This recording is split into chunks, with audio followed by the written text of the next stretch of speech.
Hey, what's going on, everybody? We're back. Cali Death Podcast, episode 6. Got Anthony Trapani right here. We got all my resident homies, Joel, Casey, and Joseph. And we got our homie, another good homie, Gabe Seeber. Sorry. Okay. The Black Seebs himself. So we brought you in as the second kind of individual thing, because there's certain musicians that we come across that and they just have so many bands, dude. We can't just like bring on one other person from one of your bands because you have so many bands. So we're just like, let's just do a Gabe Seeber after episode. So Here you are, episode 6. Glad to have you, brother. Thank you guys for having me. Yeah, definitely, dude. Thanks for hanging out. Fuck yeah. Sweet, dude. Yeah. So how we usually do it, we take it back to beat, but I mean, you're closest with Joel. So I don't know, Joel, you want to talk about when you first met Gabe or whatever? I first met Gabe. I think this is the first time, but it was over in Sacramento at some party, right? Yeah, some outdoor at the barn. The barn, yeah, some outdoor the Dusty party. Revolver. Yeah. And we basically, he was just, I heard that he was in a few local bands and stuff. And then I actually then about a year later moved out to Sacramento and then started to go watch you. Probably saw you twice at the Fire Escape in Sacramento, right? I think it was there. That was a long time ago. Yeah, that was like over probably 10 years ago, right? I remember at the Dusty Revolver, that barn where we first met, you asked me if I had ever heard of The Shattering, and I had never heard of anybody that had ever heard of that band except for me. So I was like, oh yeah, sick. This guy's cool. Yeah, me and Carrie Gear would constantly just try to find the most obscure random purchases from, Streetlight, and just that was one of our lucky gold strikes. Usually it was just a bunch of garbage. Yeah. But luck of the draw. Exactly. But yeah, no, I've known Gabe for about 10 years. Saw him opening for it was Kennedyville only at that time, right? There was nothing else. Yeah. Yeah, I don't even think I had done any sessions at that time at all. Yeah, basically he was kind of up and coming, and his name was starting to get out there. 10 years ago, so this is 2010. All right, so how old are you, Gabe, if you don't mind me asking? I will be 30 in 2 weeks. Okay, so you got a lot under your belt for only being 30, dude. I want to go all the way back to the beginning then. So what made you decide you were going to be doing music? I had always kind of been into music when I was younger. My grandma, who actually just passed 2 weeks ago, she always had us in piano lessons growing up, me and my brothers. And so, as a kid, and you have to do something, so I didn't want to do it. So I took piano lessons for a couple years, and I was like, I don't want to do this anymore. Now looking back, of course, I wish I'd stuck with it. But then I started playing like guitar a little bit and picked up a bass and just kind of started messing around. And then my oldest brother got a drum set from a yard sale. It was like an old 70s Slingerland jazz kit. And he picked it up at a garage sale for like $100 or something. And that was over at my grandma's house. And it was like, as soon as I sat behind the drums for the first time, I was like, it clicked. I was like, that's it. That's what I'm doing. Hell yeah. I was probably about 14, 15 at the time. Mm-hmm. Yeah, that's kind of the same age that I really decided I was going to get serious with music too. Yeah, that's when, because I was into skateboarding and I was doing BMX and baseball and basketball and stuff like that. And it was almost instantaneous. As soon as I sat behind the drums for the first time, everything else just fell off the map for me. Totally. Was Kennedyville your first band that you ever? No, I had another band with Rocky and Joel Barrera. Oh, that's right. Yeah. It was Wretched Dawn was my first band. We were all 16 at the time. It was Carcass worship. We did Exhumed covers and Carcass and Impaled, and it was very gore metal. We would have like a medical dictionary, and that's how we would write our lyrics. Yeah. Dusty, the previous vocalist of Severed Savior, he was one of the first things that he told me. He was like, dude, you got to get a medical dictionary. Yeah, it was great. I never even used the thing, dude. I think I sold it on eBay. I looked up one. He was like, dude, check out this word. And I don't even know how to pronounce it. It's rectocele.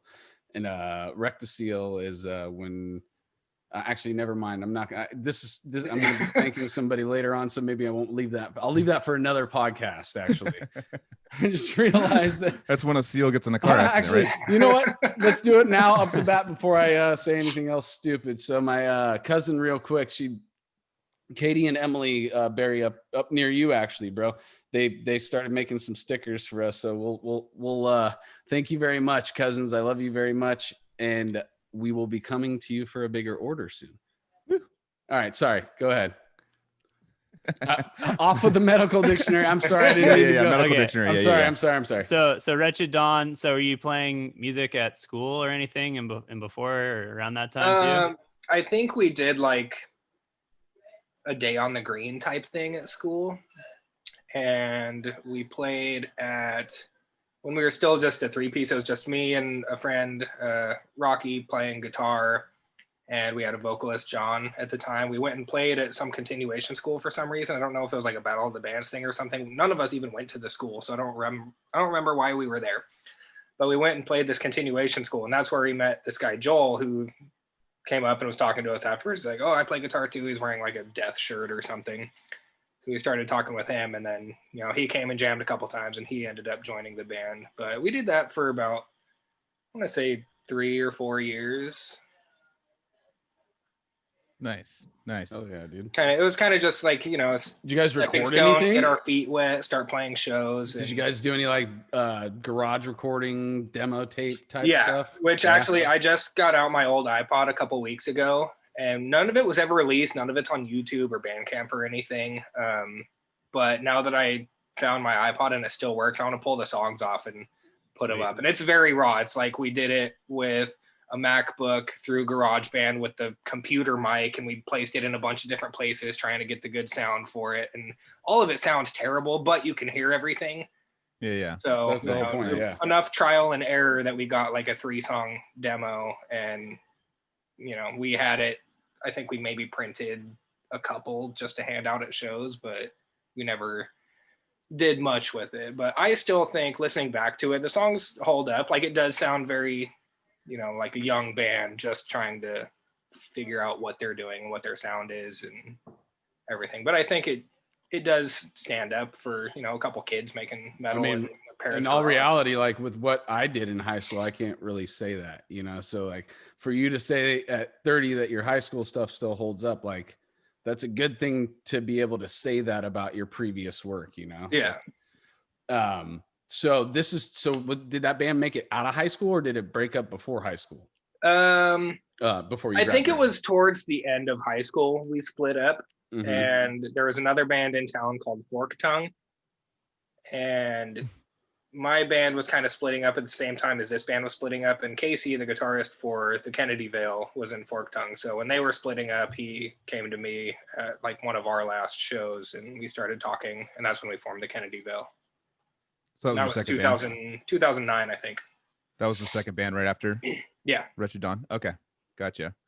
So you guys were just hitting the circuit, playing the Sacramento opening slots, or what were you doing? Were you doing headlining shows or what? Because I know that you guys, when I got there, you guys were definitely one of the more talked about underground bands that was coming out of there. And that scene is, what's that for Kennedyville? For Kennedyville. Yeah, it's just local stuff. We hadn't really left town. Like our first show we did at Gilman in Berkeley. Oh, wow.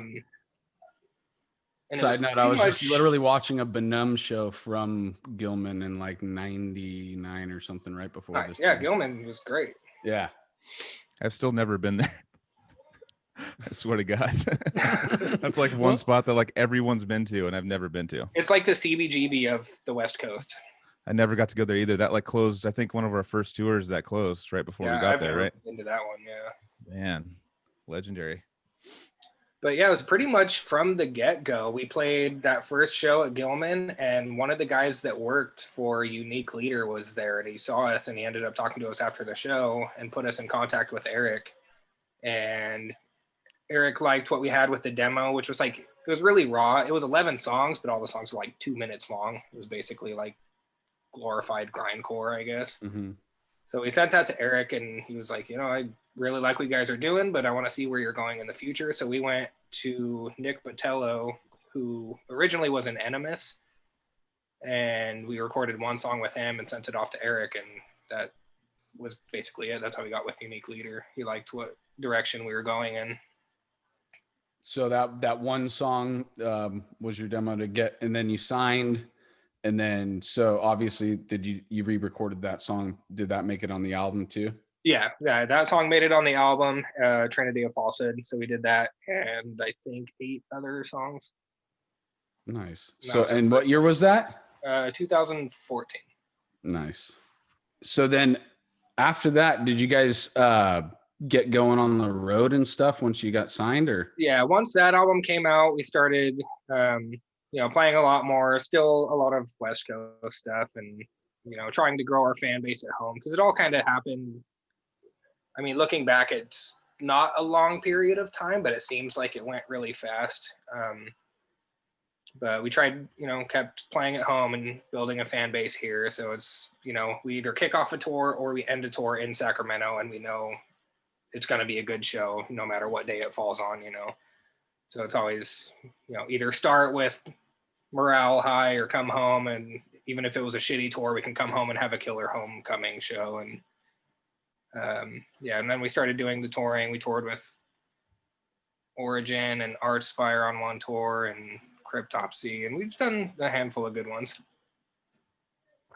I was just one gonna thing go back to. Oh, go ahead. Oh, you go ahead, Joel. No, it's fine. I was just gonna talk about, and I brought this up another time on the podcast, about how awesome, like, seeing Kennedy Vale play a show, because we grew up in Santa Cruz. I mean, I did playing shows in Santa Cruz and stuff, and it was kind of hit or miss if people would show up. It wasn't really that, there was not really, if it was during the week, like you're looking at anywhere from 10 to maybe 100 people if it was amazing. But Sacramento just blew my mind with, you guys were, I mean, you're kind of like the little local celebrity around there every time I go to a show there, like, because you're always playing and it's always like a shit ton of people there. That's like one thing that's, and all these bands have spawned from that, all these bands that are doing really well. Sacramento has a great scene. There is, like you're saying, like, weekday shows don't always do great. And I've, up until all this happened, or like Starlight closed and became Holy Diver, and Blue Lamp closed and everything, but I was at shows like 3 or 4 days a week, and there was always people there. No, definitely. There's the doom shows or certain genres that don't do as well, and you show up and there's like 10 people, but more often than not, there's usually a decent amount here. That's how I was with the Pound, dude. I literally would go there no matter what. Even if I didn't know any of the bands on there, I just knew that there was going to be a few regulars there that I could hang out with, and it just became like a sanctuary to us.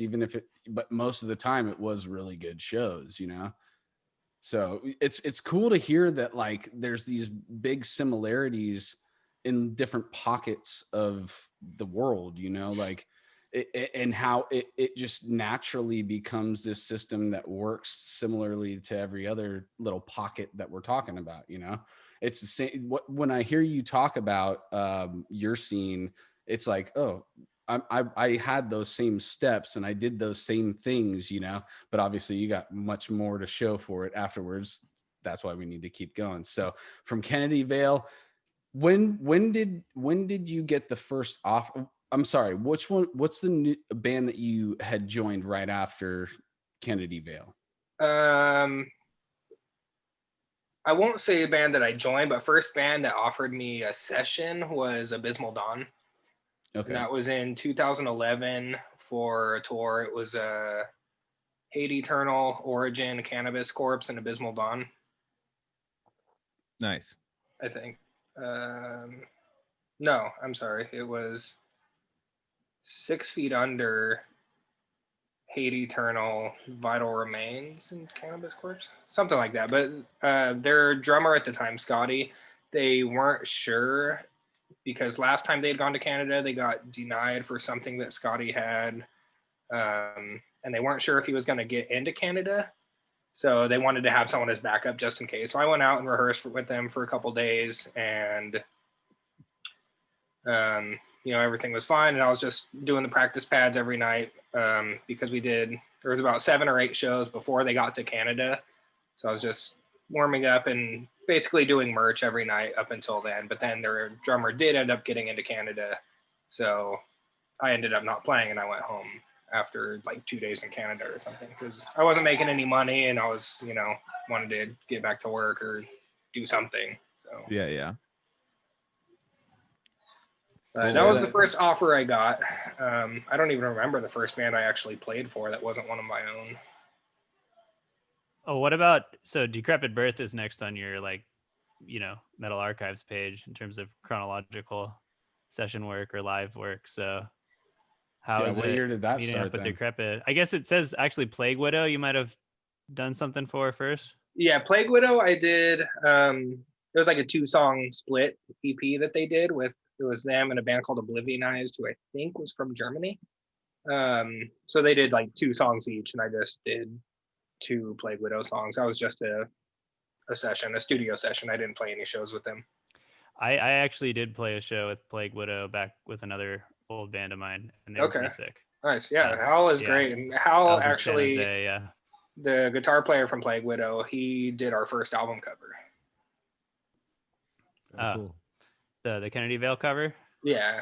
Wow. I don't know if you would find it on the Metal Archives thing for us. But it was like our demo thing before Trinity of False, before Unique Leader. Yeah. Did Parr do Trinity? Who did Trinity? It looks familiar. Trinity was Ken Seraphin. He was the vocalist from Veil of Noth back in the day. Yeah. Back in the day, like 5 years ago. Yeah. He's a super amazing artist. Is he still doing art for other bands? He and is, stuff? but he doesn't do much band stuff because he does like sports team stuff. He works for the Rockies and stuff that. So he's designing all like the bigger stuff that, you know, people actually pay him for, not death metal bands. Yeah, definitely. So Decrepit Birth, you joined that. What year did you join Decrepit? What was the first tour? Was it a tour? Matt and I started talking, I think, in about 2012. And I think it was just through, I guess it was Facebook at the time. I think he just seen stuff that I had up on YouTube, which was probably, looking back, I think I've actually taken everything down from then because it's all terrible. But I think we started talking in 2012, and the first tour I did with them was a European like festival run. Oh, damn. That's a definite introduction. Or actually, wait, no. The first one was a U.S. tour. We did like 3 weeks in the U.S., and then we had a week off, and then we went to Europe for a bunch of festivals. How was Europe? It was great. It was uncomfortable. We were in a little van, and the seats didn't recline, and there was like 7 of us, and all our gear and no trailer. So it was uncomfortable, and I don't think I really slept for the whole 2 weeks we were there. I think by the end of it, I was like hallucinating, like trying to sleep in the van and waking up with no like bunks? weird dreams and not knowing what's going on. No, it was just a regular Sprinter van, just seats that don't recline. Man. It was terrible. That is rough. A Sprinter is crazy. Well, Sprinters are even like more claustrophobic because they're like narrow, they're like tall and narrow. Yeah. So it's like, and it wasn't even bench seats. It's just individual like bucket seats man. that everyone had. But the shows were great. The first show we did, actually funny story about the first show, was Brutal Assault. So there's like 10 or 15,000 people there. And after the sound check, I'm talking to the sound guy. I'm like, hey, I got to go back to the van. I got to run to the parking lot. Do I have time to run back real quick? He's like, yeah, no problem. But you know, the sound barrier, I don't think he knows what I'm actually saying. So I run to the van and grab like headphones and whatever else I needed. And as I'm coming back, I hear the intro playing. And I'm like, oh, fuck. Oh, my God. As I turn the corner to the stage, everyone's like, come on, let's go, hurry up. That was the second time the intro had played. So they played the entire intro while I went to the van, and they were playing it again while I was coming back. So I like barely got back before they would have had to play it a third time. Did everyone just give you the stink eye? Like, what the fuck? It was only Conrad, the bass player, who has only filled in Europe for bass. Yeah. But he was like, don't do that again. And I was like, what? The guy told me to go. I don't know. My first tour. Fuck off. yeah. That's a nightmare so that situation. was a funny story about that. And then we're on our way to the second show. So just after that one, and the van is just black smoke. And it's broken down. So we all get out, and he takes the van somewhere to get fixed. So we have to miss the festival in Switzerland. But we're broken down and stuck in Prague. So it's not that bad. So there's worse places to be broken down in the world for sure. Mm-hmm. And it was like the party town, and everyone's out until 6 a.m. hanging out and drinking and everything. So it was like we still had a great time. We actually met, I think it was Chris from Devourment. We were just walking around and we had Paul McGuire with us. He was like our tour manager at the time. And we were just walking down the street and he saw Chris from Devourment. So we ended up hanging out with him and some of his friends. Do you have like a reoccurring nightmare, like a stage nightmare from that? Because that's like sounds like something right out of my dreams where something's already playing and you're like out in the parking lot, like, what the fuck's going on? Not necessarily from that. I think once we get to Abbott, I'll tell that story. That's awesome. So yeah, so you did the European tour. Anything after that, or you just filled in for that? And then were you considered a member, or were you a touring member, or just doing that one tour? What was the? I mean, at the time, I think it was just they needed help with the tour, and that was it. But then, you know, when other tours came up and they still didn't have a drummer figured out, or Samus wasn't touring already at the time, he was kind of done and over it, or whatever he had going on. So yeah, it's never been an official thing, but it's always kind of like I get the first grab at it. You know, my name is the first in the hat, but if I can't do it, you know, bands are going to do what they're going to do. And if Matt needs to find a different drummer, like he has in the past with Matt from the Zenith Passage, he did a tour, and you know, everyone's got to find a way to make it work. Yep. So what did you do? I mean, was it jumping, when does Abbott come into the picture? Because you mentioned that 2016. Okay, so let's jump on a few years. What on Metal Archives? What else is after Decrepit? I'm sorry, did I catch you? He's gone. That's my cue. Well, you have a little Gary Busey Amber Alert in there. Okay, that's Alter Beast. So yeah, that's now Alter Beast. Yeah, before it was Alter Beast, it was Gary Busey Amber Alert, and yeah, I came in just before they recorded Immortal, and that was their first album. So we recorded that with Zach Oren, and we released it in 2014, and then I did a tour with them with the Black Dahlia Murder, Suicide Silence, and Chelsea Grin. And Is that when you met Dan Kenny? Yes. Right on. So you spent how much time did you spend with DK? I think it was 30 shows, 31 shows. Right on. So it's a good so one. You guys would have gotten to know each other then. 30 days on tour. Yeah, Dan's great. Much figure Does out. Does he remember you? I'm just kidding. And we saw each other at NAMM, and he was like, "Who's this fucking fan?" That motherfucker. Oh, that's right. He's coming. He's going to be a future guest. We're Good. going to get him on. Could be. Yeah. I remember they were calling him Dan Kenny Baby Legs because they were like trying to get him off the bus one night. And he's just kicking his feet up in the air. I don't want to get up. Sounds about right. Yep. I was just about to say a variation of that too. Yeah.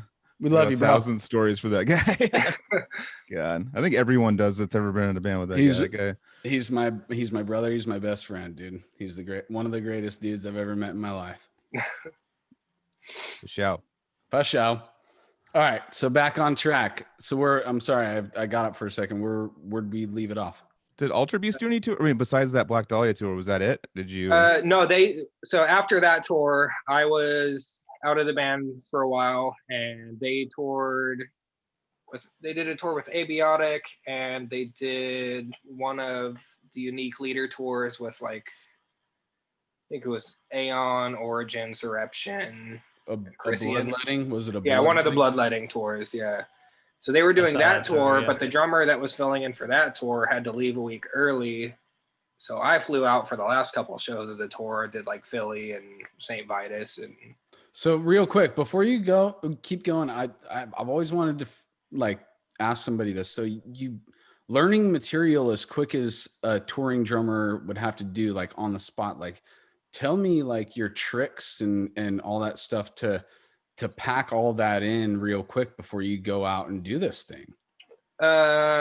Basically just, I don't listen to anything else. These songs I could definitely vouch for that. I know me and Gabe would go see shows over in the Bay Area together, and it would just be a continuum nonstop. Just like he's like it's the new continuum. I'm like, that's cool. It's like, all right, this is the 6th time.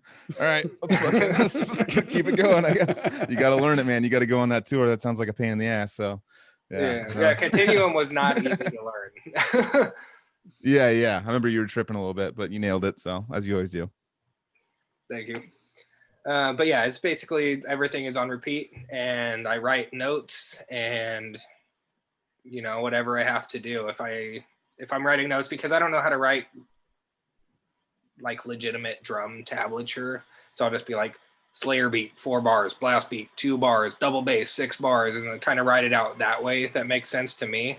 And then I'll just play along as many times as I can or need to, and then revise my notes and change things here and there. And are you taking cues from the guitars and stuff at all, or are you just listening to the drums mainly? Yeah. Definitely cues, and that's kind of what I do too when I'm in that phase of listening to everything on repeat. I'm memorizing the guitar more so than the drums.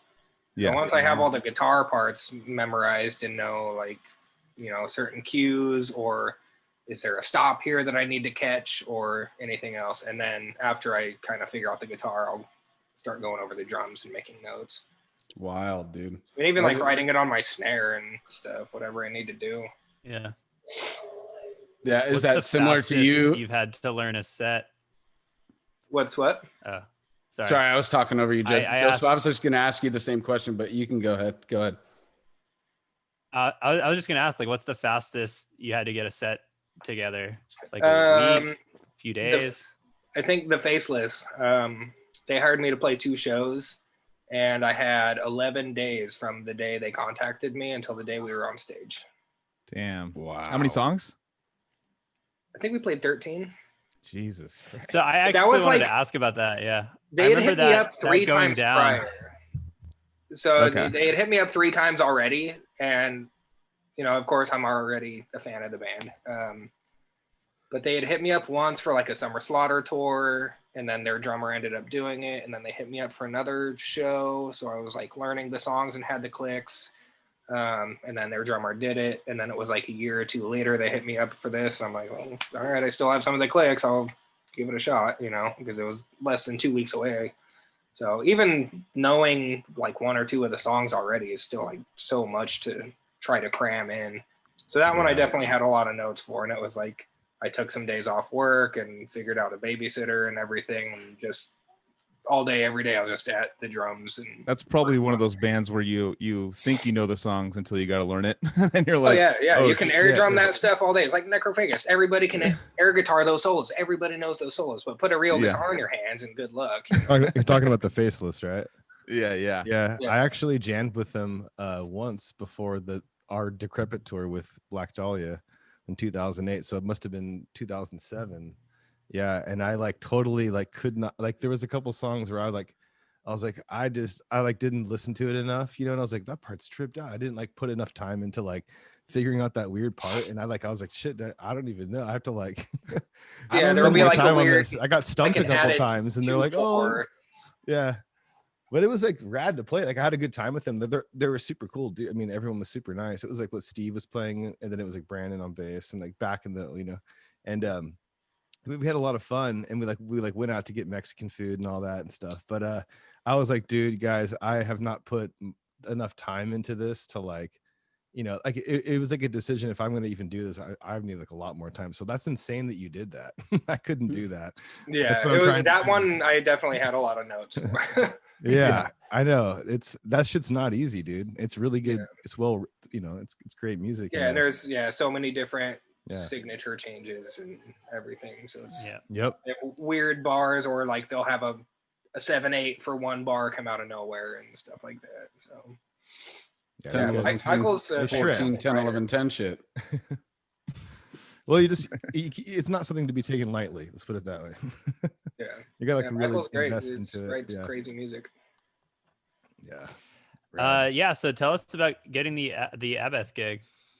So that came after the Kennedy Vale had toured with Decrypted, and a few months later, Dave Haley, the drummer of Decrypted, contacted me. He's like, hey, I got a band that needs a drummer for a tour. I can't really say who it is, but I brought you up, and they checked out your videos and are interested. And I was like, okay, yeah, sure. Like anyone that's contacting Dave is probably someone that is well into the scene, and Dave wouldn't hit somebody up for across the world for a band that isn't really doing much. So I'm talking with him for a while, and then he's like, oh, it's for Abath. And at the time, I didn't even know Abath had his own band. I didn't know he was out of Immortal. I didn't know there was any drama happening there. And I was like, Abath? Like the Abath? Like Panda Faced Abath? He's like, yeah, and he sent me some songs. So I started talking with the bass player. And that one I didn't have a lot of time for either. I started talking with them in December, and they wanted to fly me out like January 3rd. And their set was like 25 songs. They sent me almost 30 songs. And I was like, I can't learn all this. And especially like the older Immortal songs where it doesn't matter how many times you listen to it. The recordings are so bad. You don't know what's going on. And so I learned all the newer stuff that had good recordings, and stuff from like later Immortal albums were fine, and Sons of Northern Darkness, and the Abath self-titled album was good.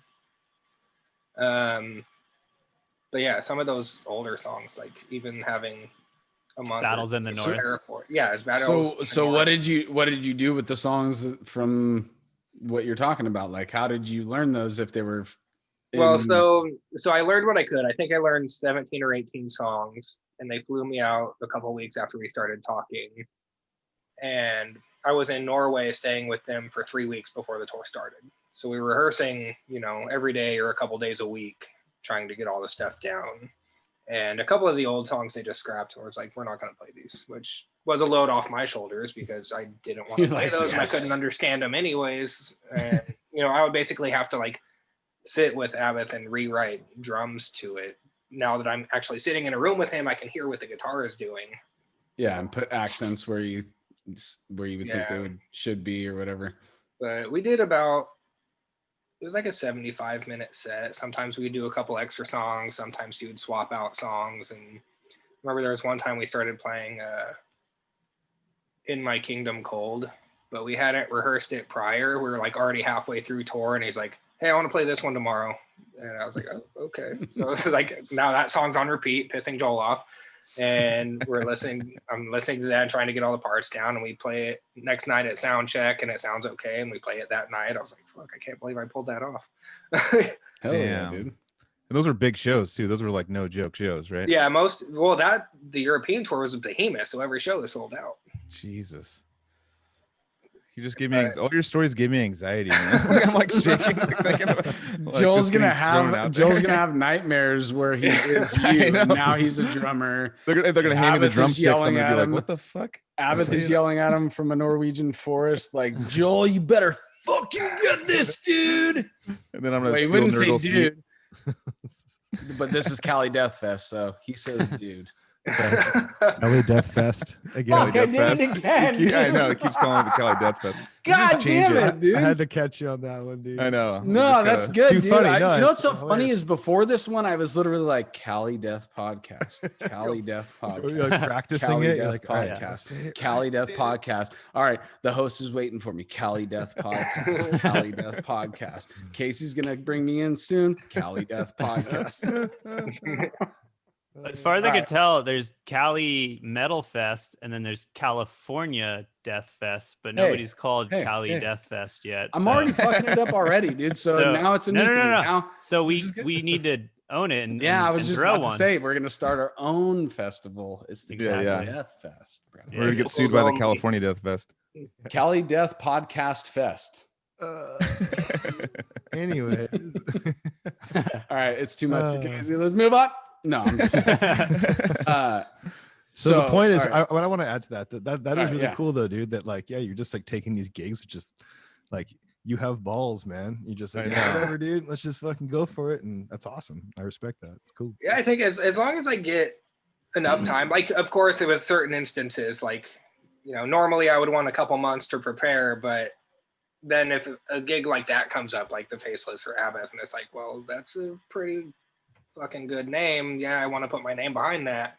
So, and a lot of that stuff, it's not super technical. It's not like, Continuum and the Faceless are a lot more difficult to learn than Abath songs. Oh, sure. It's a little more straightforward. So if I don't to be honest, I haven't really listened to too much of it, but is it just straight black metal still, or? It's kind of like, it's almost more rock and roll than black metal. Okay. Yeah. It's rock and roll with blast with beats a groove, like death and roll. Yeah, it's very or groove black and roll. oriented. Yeah. Yeah, I was really I was completely like thrown for a loop when I first heard Immortal. I was thinking like this is gonna be some legit black metal, and it was like kind of thrashy. Like it was like it's like really like kind of death and or black and death thrash rock, you know. Oh, speaking of which, dude, don't you have a drum video, Gabe, of you playing that first song? I keep bringing this song because I love it so much, but that first song on Dimmu, Puritanical, blessings upon the throne of tyranny. Song is so great. And you have a video of you playing that, right? And it's so sick. Yeah, dude, I saw that entire album and the Old Man's Child album, In Defiance of Existence, like where Galder and Nick Barker are working together. It's all Nick Barker. Yeah. Dude, I saw Dimmu and Cryptopsy to support that album at Great American Music Hall on, is it Broadway in San Francisco? And dude, it was amazing. I mean, Cryptopsy was amazing, and they had I can't remember his name, but they had a vocalist only for that tour, and I thought he was fucking great, dude. I was like, this guy is going to be sick on the next album, and then he just wasn't in it anymore. But Dimmu came out, they were supporting that album. Nick Barker was still on drums, and it was a spiritual experience to watch that, because he did the intro live on the keyboards and all that shit, and I was just like, dude, this is amazing. And then they go right into it, the song that you're talking about, Casey. You're just like, oh yeah, dude, we're here and we're fucking happening right now. That's awesome. Yeah, I've never got the chance to see him, unfortunately. I'm still waiting for that chance. Yeah, so epic, the video is you playing that. I mean, I know you could easily fucking tear that shit up by watching you play. So for a song like that, obviously I don't want to say that it's easy to learn, but it's like when I listen and look at you play, it's like that seems like a song that might be pretty easy for Gabe Seeber. Well, the thing about Nick Barker is he's very subtle with his accents. Nothing he does like screams flashy or complex, but once you start really breaking down how he writes songs, there's just, something changes every measure. So if he plays the same thing for 8 measures, every single measure is like he's going to add a splash somewhere, or he's going to do an off-time China thing somewhere. There's like, it's very subtle. It's not, you don't listen to it and say that's a technical drummer, but once you really break it down, it's like, he has a lot of cool ideas that you can listen to it 50 times and then you'll still be picking up new things you haven't heard before. He's so solid, of course, it's awesome. All right. Yeah, his feet. And wait, just real quick. So you said that you've never seen Nick Barker? Yeah, I've never seen Nick Barker or David here. Yeah, totally. I've never seen Nick Barker live either, but I think our friend David has, like, the old original guitarist from Odious. He went to go see him like in high school, and like it's like the 90s, like it must have been 90, I don't know, like 99 or something like that, or maybe I don't know. I think he was still, I'm assuming he was, but because we were all still pretty young and like not like super like experienced with all these shows. We were just starting to go to shows and everything, and he like comes back. I think that was the first one. I mean, I think that was like the earliest one, like before. Which band did he see him with? Do you remember? He went to some show in LA and it was Cradle of Filth. Oh, okay. So sorry, I forgot to. So it's definitely it's definitely early. It was Cradle of Filth. Yeah, totally. And dude, he said it was like the most insane show, and he's like 9th, 10th grade, and like went, with our friends, and I remember because like we were like super kind of like new to that whole thing at that time, and like he's like I've never been to a metal show at that point, and he comes back and he's like, dude, the kick drums sounded like snare drums or something. So I think that I found a new religion. Yeah, and I was like, what? Like snare? Like I couldn't. I think that if I remember correctly, if we talk, because if I talked about Cradle with David, I think that Cruelty and the Beast was his favorite album, and I think that is from that era. Yeah, because I think Dusk in Her Embrace, I think it was like 96, 97. So it's then Cruelty and the Beast was right after that. Did he go from? I liked Cradle of Filth a lot in high school. did he go from that to Dimmu after that? Was it? Yeah, I think it might. I don't think that they're Old Man's Child, but that was later. So Old Man's Child has never even played a show. They just put out albums. He just did that. Yeah. Okay. And yeah. but it's been a different drummer on every album. Mm-hmm. Yeah. And but they brought the guitar player of Old Man's Child into Dimmu. Yeah. Galder. Yeah, Galder. Yeah. But I don't think that there was anything else between then. I didn't really I didn't follow him like follow every footstep. I just was really into Cradle, was really into Dimmu, and then later on Old Man's Child, when he did that album, I checked that out. Well, I actually listened to Old Man's Child before that album too, but yeah, now we're into Norwegian black metal too much. We need to move back on to Gabe Seeber, Mr. Black Steebs of Vengeance. So now Abath, okay, so was that successful for you, that tour, that Abath tour? Did that get you some more notoriety where more people might be calling you for session stuff? And I don't know if I could say that I have gotten more work from doing that directly. But I know it did kind of put me in a new light for different bands. Like at the time, Behemoth drummer was going through some issues, and I know like the tour manager for Abath was telling me like, like these guys might hit you up and like talking about Behemoth, and I'm like, well, shit, I hope they do, but nothing ever came from that. But that was when they had, I think Krim filled in for a couple shows, and even their drum tech had filled in for a couple festivals for them while their drummer Inferno was like going through whatever he was doing. I think he had a kid recently and was just going through personal life stuff, so he couldn't do some of the shows and everything. But I don't think anything directly came from that. Mm-hmm. But a Sick Drummer video came out, and they did a video of us playing in Denver, and that video has a lot of views and stuff like that. So I think it did help in that aspect. How was Abath the personality of the man? Because that guy's definitely one big personality, right? Yeah, and he's fantastic. Any videos you see, that's like him all the time. He's nuts, and he's super fun to be around, but he's also can be very intense. And when he gets into that mood of, I want to watch Kiss videos until 6 a.m, like you're not sleeping. Like, I'll be like, dude, we gotta drive all day tomorrow. We got a show tomorrow night. And he's like, one more. Watch this Eric Carr drum solo. I'm like, fuck, dude, it's 5 a.m. I gotta go to bed. It's like, no, one more. Have another drink. Like, oh shit, all right. Yeah, you can't say no. Yeah, but he's a sweetheart. I love the guy.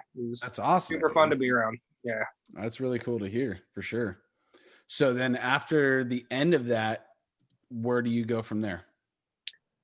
That was just back home and back to writing.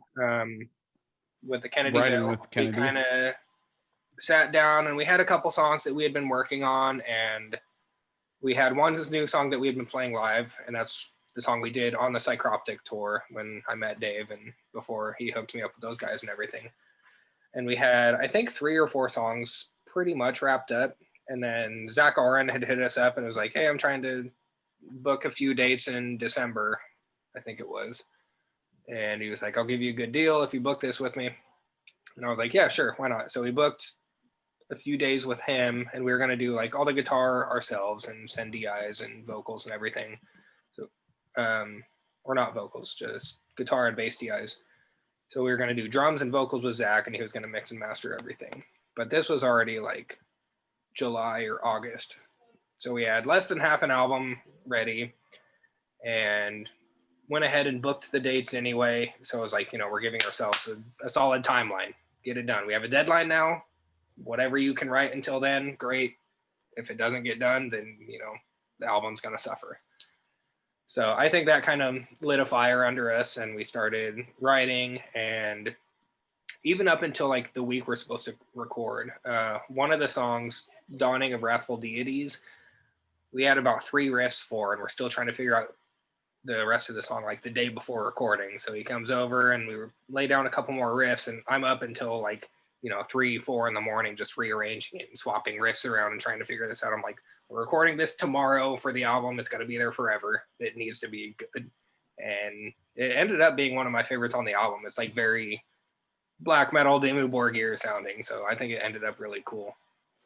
That aspect of getting it done right before you recorded it is, I would think, if you succeed at that, then that also would be the foundation of why that would be your favorite song, because you knew that you put in all that right before, then you succeeded in getting it laid down and it sounds good afterwards. So of course, like for me, that would be the one that I would always at least stand out for me too, because I'm like, dude, we got that one done right before. And there's mistakes on the final recording. Like if you listen to the album, I can point out mistakes to you in that song, but like it still, to me, it gives it that human feel. It's like, you know, we busted ass on this song and we couldn't figure it out, and then the day before recording it, we finally got it, and then we recorded it, and it's like, well, it is what it is, you know, mistakes and all. It's mistakes give it characteristics. That's true Gabe Seeber fashion, just under pressure. Get thrown to the fire. I would say out of everybody that we've had so far, Gabe is definitely the one that likes to work under pressure, even if you can't admit it. Somehow it works for me. Yeah, it definitely works. The more time I give myself, the more likely I am to screw it up somehow. Hey, dude, it's like you got to find whichever way makes you make the output. You know, if you want to stay creative and continue making shit, like you got to find the way that you do it best. And if it is feeling stressed and fucking like the test is tomorrow, you know, like that makes you produce, then that's how you are as an artist, you know. You got to get it done. You got it. It's like resistance is like the biggest fucking thing for an artist. So like that is anti-resistance, you know, like resistance is what keeps people not making shit, and it's like anti-resistance to just fucking stress the fuck out on it and do it. But you have to have the product, and you keep making the product. That's what it is. It's like if you're stressing and you're not making shit, then maybe you should move on. But Gabe Seeber is showing you that the stress is worth it if you want to put in the time and the effort. Which project has like been the most like intimidating for you?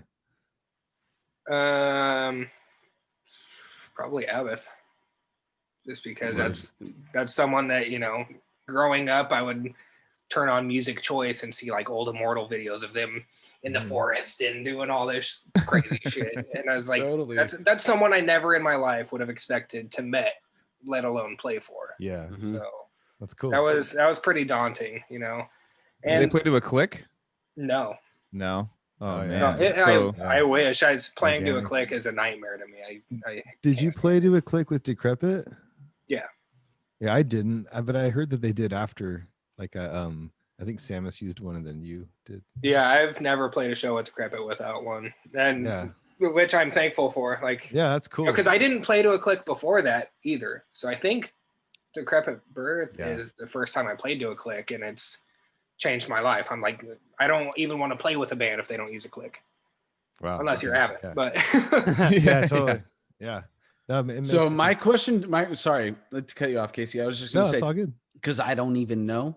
To drummers that have all these different changes in timing in their songs, and they say they play to a click. So is it a pre-programmed click that plays throughout the song for you? Yeah, everything is mapped out. Like ideally, it's in your in-ears. Is in-ears that you guys have the click? Yeah. Okay. Yeah, so I just have it in my ears, and ideally for me, like I have done shows where it's only the click, like with the Kennedy VL. Okay, this song's at 240, so I just put on the click at 240, and that's it. But ideally, I like to have the pre-recorded guitars and then put the click to that, or backing tracks and whatever. So I'll have pre-recorded guitars, click, and then my trigger going into my ears. For sure. And then I don't need anything else. I don't need monitors, and you know, I have all I need, and I can't hear anybody else. I can't hear the vocals. I can't hear the guitar player, what they're doing live. If anybody messes up, you know, figure out where I'm at, because I'm on the recording. So, totally. It's kind of like going into the studio, you know, like if you have that, it's kind of the best way to go. Like that's how I did it with Matt's tracks before, you know. It was just like guitars with click, you know. And it's like it's the same every time. So if like if the engineer rolls it back, it's basically just, it's not like the person doing scratch guitars is sitting there, then they play it 3 times one time on accident or something, Right. That Or just different blows my mind measure because or that's like no different than a human drum machine. Like you're Yeah. literally saying, you know what, I'm going to be a machine right now. I'm going to do what I'm supposed to do. If you're lost, I'm sorry, I'm going to continue, Yeah. Yeah. And that totally is a human drum machine. You know what's cool Yeah, too and- though? Oh, go ahead. Sorry, Gabe. Go I was ahead. just gonna say, like, if the entire band is off and it sounds like a train wreck, but in my ears, I know I'm still on the click. Like, there will be nights where, after the show, someone will come to me and be like, "Oh, you were off at that one part," and I'll just be like, "No, I wasn't." No, I wasn't. No, I wasn't, because I have it in my ears. Like, That's funny. Yeah. if something is weird and everybody's looking at the band like we're off and it's a train wreck, like, it's not my fault. I'm sorry. That's Have where you you ever- make that's where you make up for your stress from Yeah. you just make it to where it's like you don't have any more stress when you're doing it. You're like, oh no, dude, I did exactly what I was supposed to do. Yeah. So I'm chill, dude. I'm I gonna played sleep perfect. good I don't know tonight. what you're doing. Whatever. I'm Yeah. gonna sleep good tonight if I'm not in the minivan. Yeah.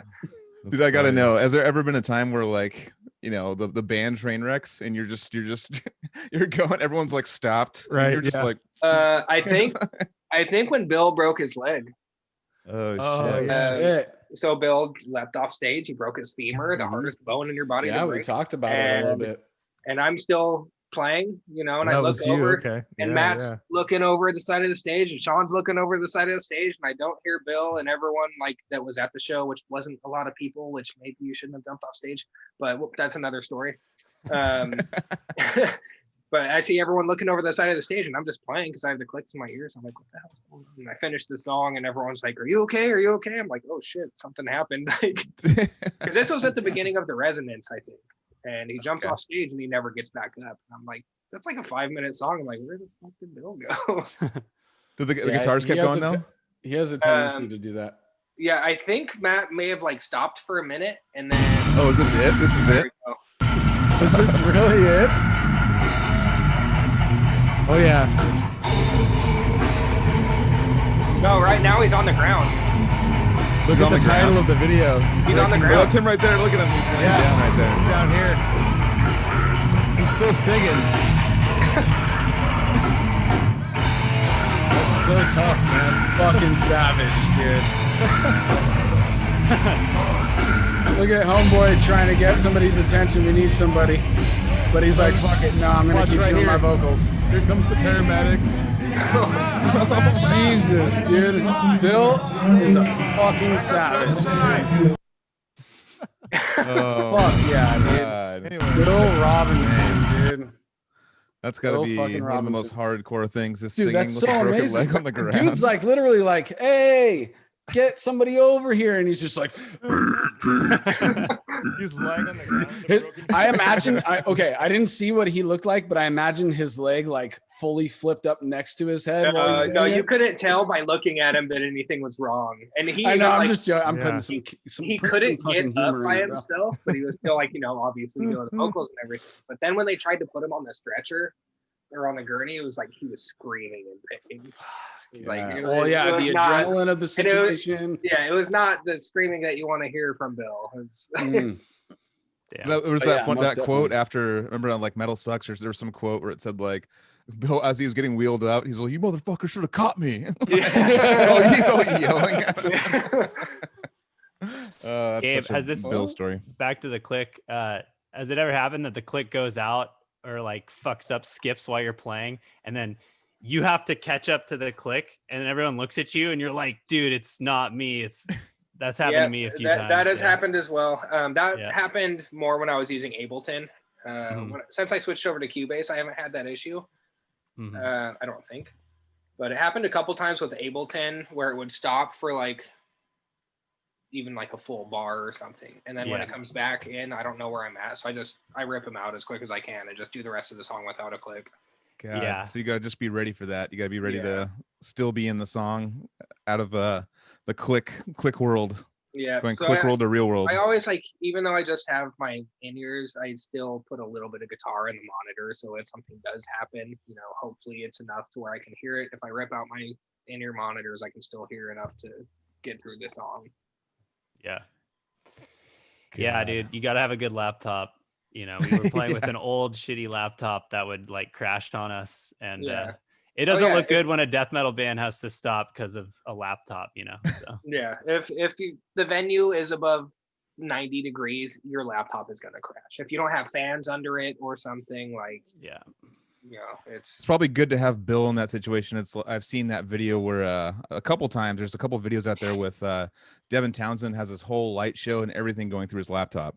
So if that, and they're all the amps and everything is going through the laptop. So if the laptop crashes, he has to restart it, which takes about 8 minutes for like everything to reload back up, and he just has to do like a comedy show up there. Like, So what would be oh the yeah, Devin benefit? Townsend. What would be the man? He's great at that.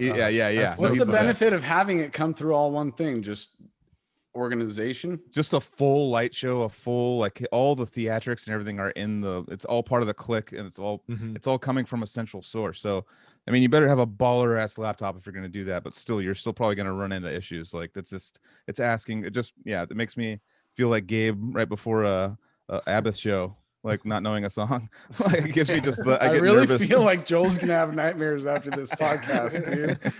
He's already That's so he's funny. mentioned it so many times, dude. He's definitely gonna have a nightmare. Dude, it's scary, man. Dude, I have those recurring nightmares. Yeah. But, and I'm not very good with computers, so like I'll click on, and Casey has seen this when we were playing at Brick by Brick in San Diego. So, you know, we stop one song and I press pause to between songs or whatever, but when you press pause, it goes back to the beginning of the last song you played. So I press pause, it goes back to the last song. I'm thinking we're going to play the next one, so I press play and I start playing the next song. The click is playing the last song. We train wrecked the same song in the first 5 seconds like 3 times in a row. And of course, it's the night that Casey's there, and I'm like, why do I have to do this in front of the drummer of the band? Technical difficulty. Yeah, and that was, again, the first show with Abbott. The drummer that recorded the Abbott album is sitting behind me watching me train wreck his songs. I'm like, God damn it, why does he have to do Well, dude, I mean, I was just listening I'm listening to some comedian talk about bombing recently, and it's the same thing, dude. Those bombs are what like calcify you, you know, like you have to bomb in order to feel like what it's to bomb, so you know not to do it again. Yeah, and that's you know that's it's gonna happen to every band. I remember I've seen the Black Dahlia Murder like probably 50 times, and I remember when we were on tour with them in Utah, they played a terrible show, and I was like, wait a second, like this band that I've seen so many times, and they're always perfect. Every video you've ever seen, they are perfect. And they had like 3 or 4 songs. They train wrecked one of them, and they were all off at the beginning of another one. I was like, wait, these guys are human too? Like, okay, that makes me feel a little better. That was like my greatest night was watching someone else fuck up. Yep. That actually does, it kind of takes the everything off your fucking shoulders when you see like someone you look up to fuck up. It's not, I'm sorry to cut you off. I'm just thinking in the moment, like, go for totally, it. Dude. You're not rooting for somebody to make a mistake. Right. You're just but reminded nice that it is still human. possible for even, you know, somebody of a caliber that you put a certain group of humans at a certain caliber, then you get reminded like, oh no, they could be knocked down too, you know, because life is life. Speaking of like not wanting to make the same mistake over again and learning from a mistake, I kind of mixing both those together. So saw Hate Eternal, and I didn't see Hate Eternal. We played with them, and I was in the back, you know. It was the, hey, good show when you learn not to do that anymore if you haven't watched the show. So like, or good set or whatever. So I come back, I've been smoking pot. I'm like, I'm 23, 4 years old. I'm just hammered. And I come back and Eric Rutan walks off stage, which I, you know, worship. I'm like, that was a sick set. He's all, what the fuck are you talking about? My string broke. My mom's here. The fucking amp broke. Everything. I was like, never again. Okay, Joel, was that? Sorry, in, it wasn't a San sick Francisco. I know. No, this was in this was Philadelphia. Because Rutan actually broke a string during a Hate Eternal set I think at the Pound or at Slim's or something. He is one of the best. Like, that's another thing you look forward to, because you know he things restrung it super. No, I know. That's what I'm saying. Quick, things go wrong on stage, and people like Eric Rutan one time did that same thing where he literally broke a string, ran back, got the string, was doing it, and it's a guitar player and the bass player and drummer, and they're going at it. And literally he gets it strung and tuned right before it's a part where it's just him playing guitar. That's how He's it was, like, dude. And he turns around and just and I'm just like, dude, what the? I've That's the literally sickest seen thing Eric I've do ever the same seen. exact thing. That's crazy. Why is that, dude? Yeah. The dude I'm plays might be that guitar show. like this. He does not play lightly. He's got the I know, but I'm hardest just pick saying it's attack. convenient to where he's perfectly. You know what he does, dude? He knows what part he's going to be tuned at, dude. That's what it is, dude. It's He's part like, of the you know show. what? I know Yeah, which part that I'm going to come back in, and it's going to be a victory from me breaking this string. So he's going to just, I got to wait a little bit longer.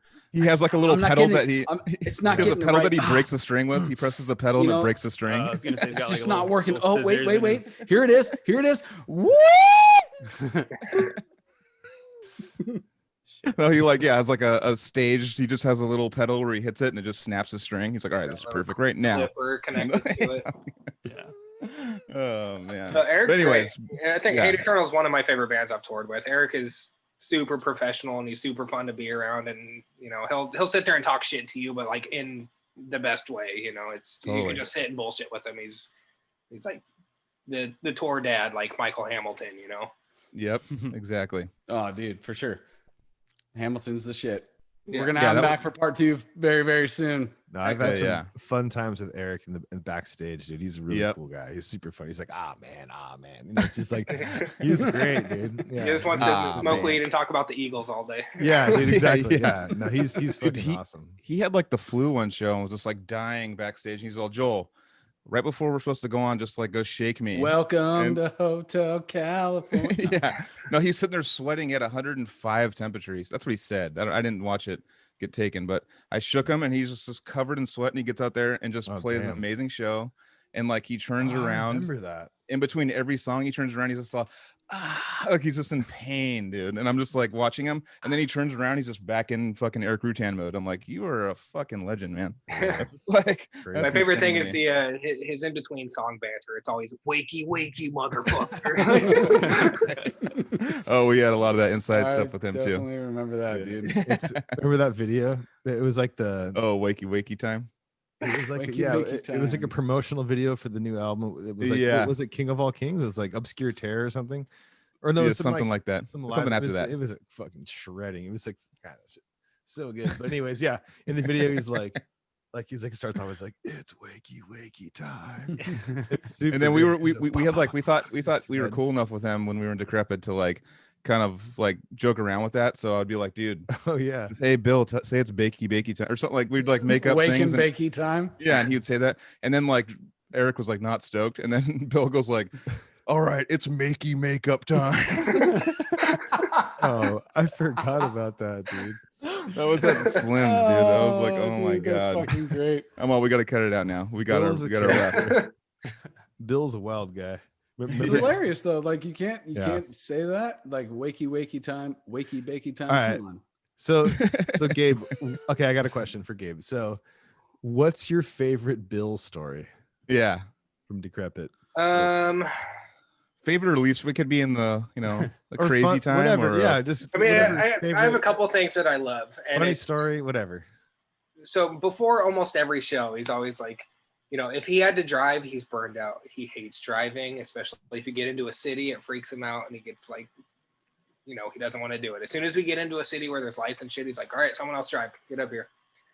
He'll drive on a highway all night. He'll drive through the night.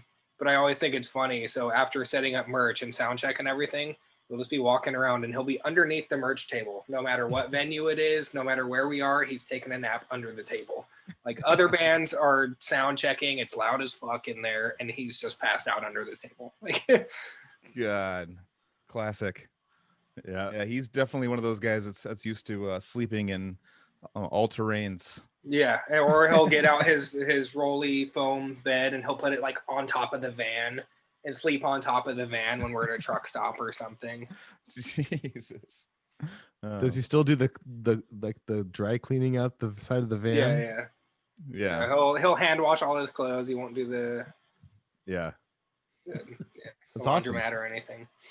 He's smart. He knows how to make it work on tour. Yeah, he's yeah. very minimalist and Yeah. saves his pennies. It's awesome.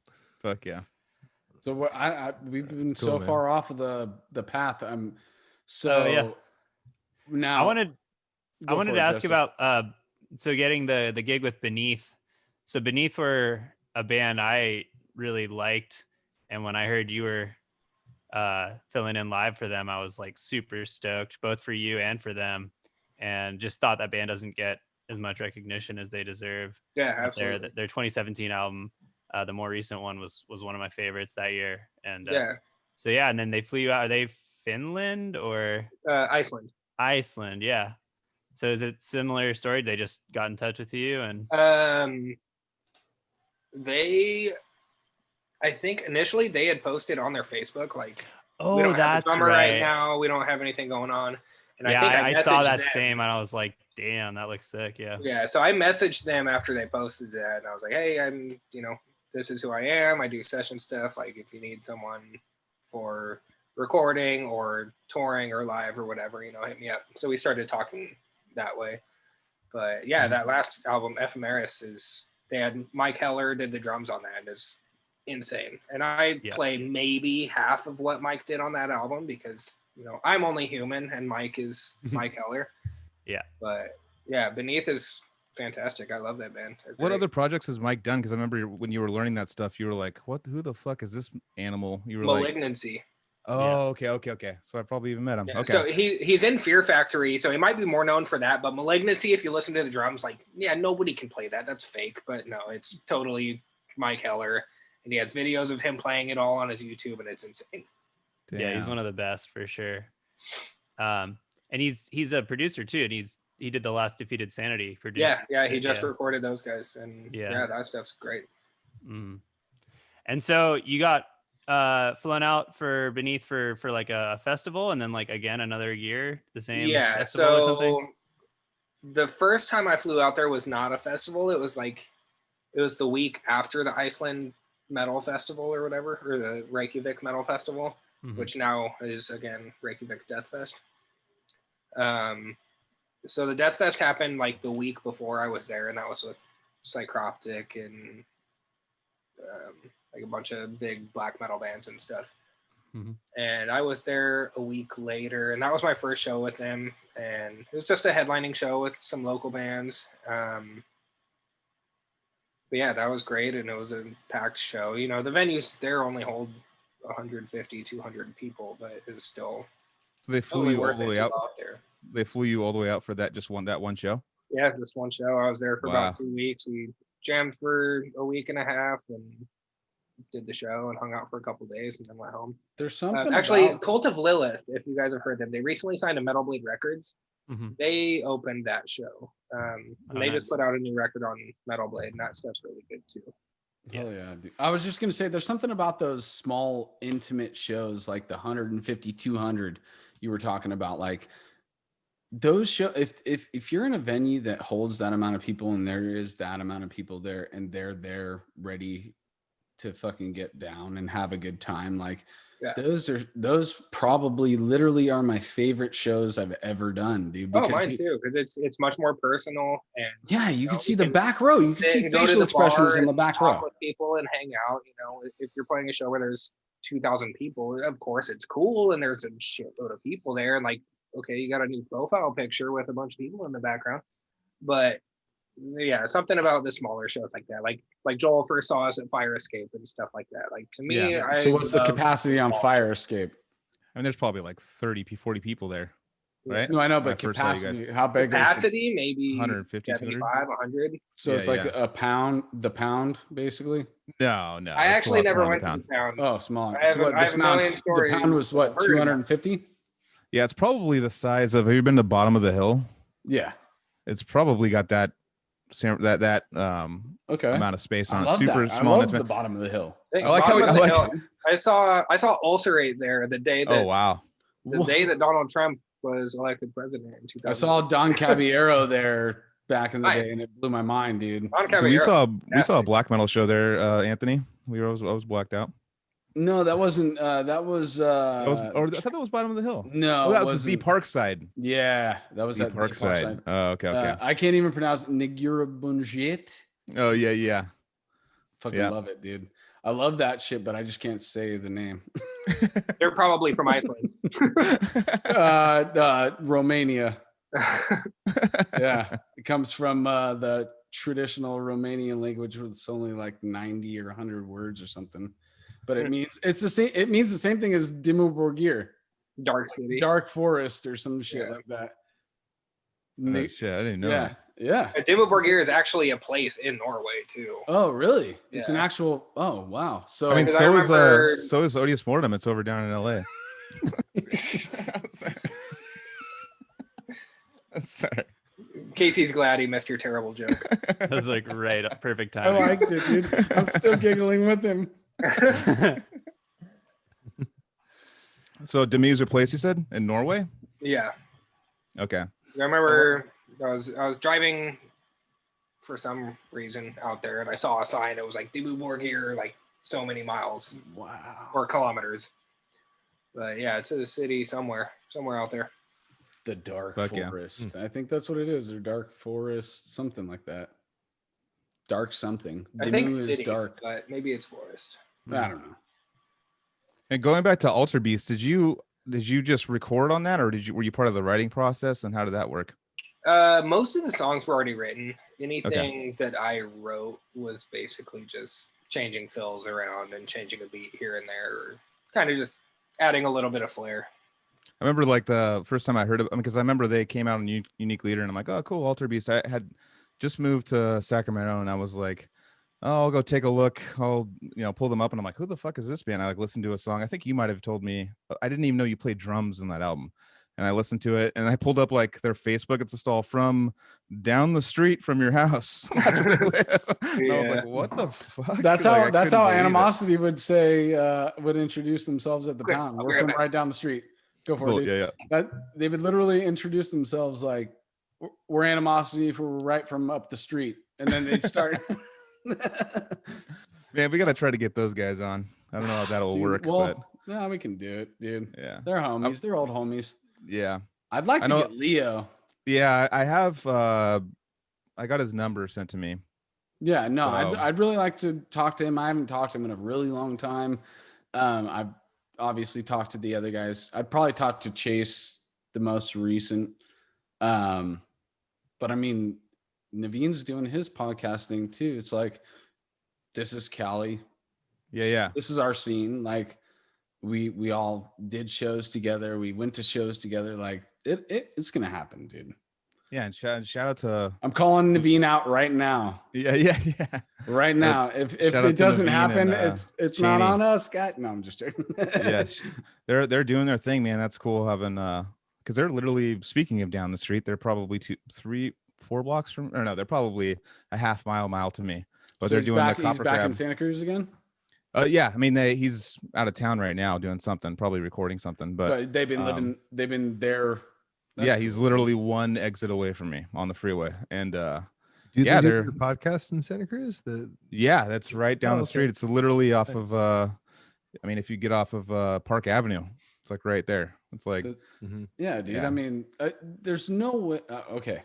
Animosity definitely needs to, at least we need to talk to them just because of the history that we had with them back at the storage unit, when they were getting ready for empires and stuff. We would walk two, Talking about the 3 rows. Remember- Yeah, the storage unit that we used to Yeah.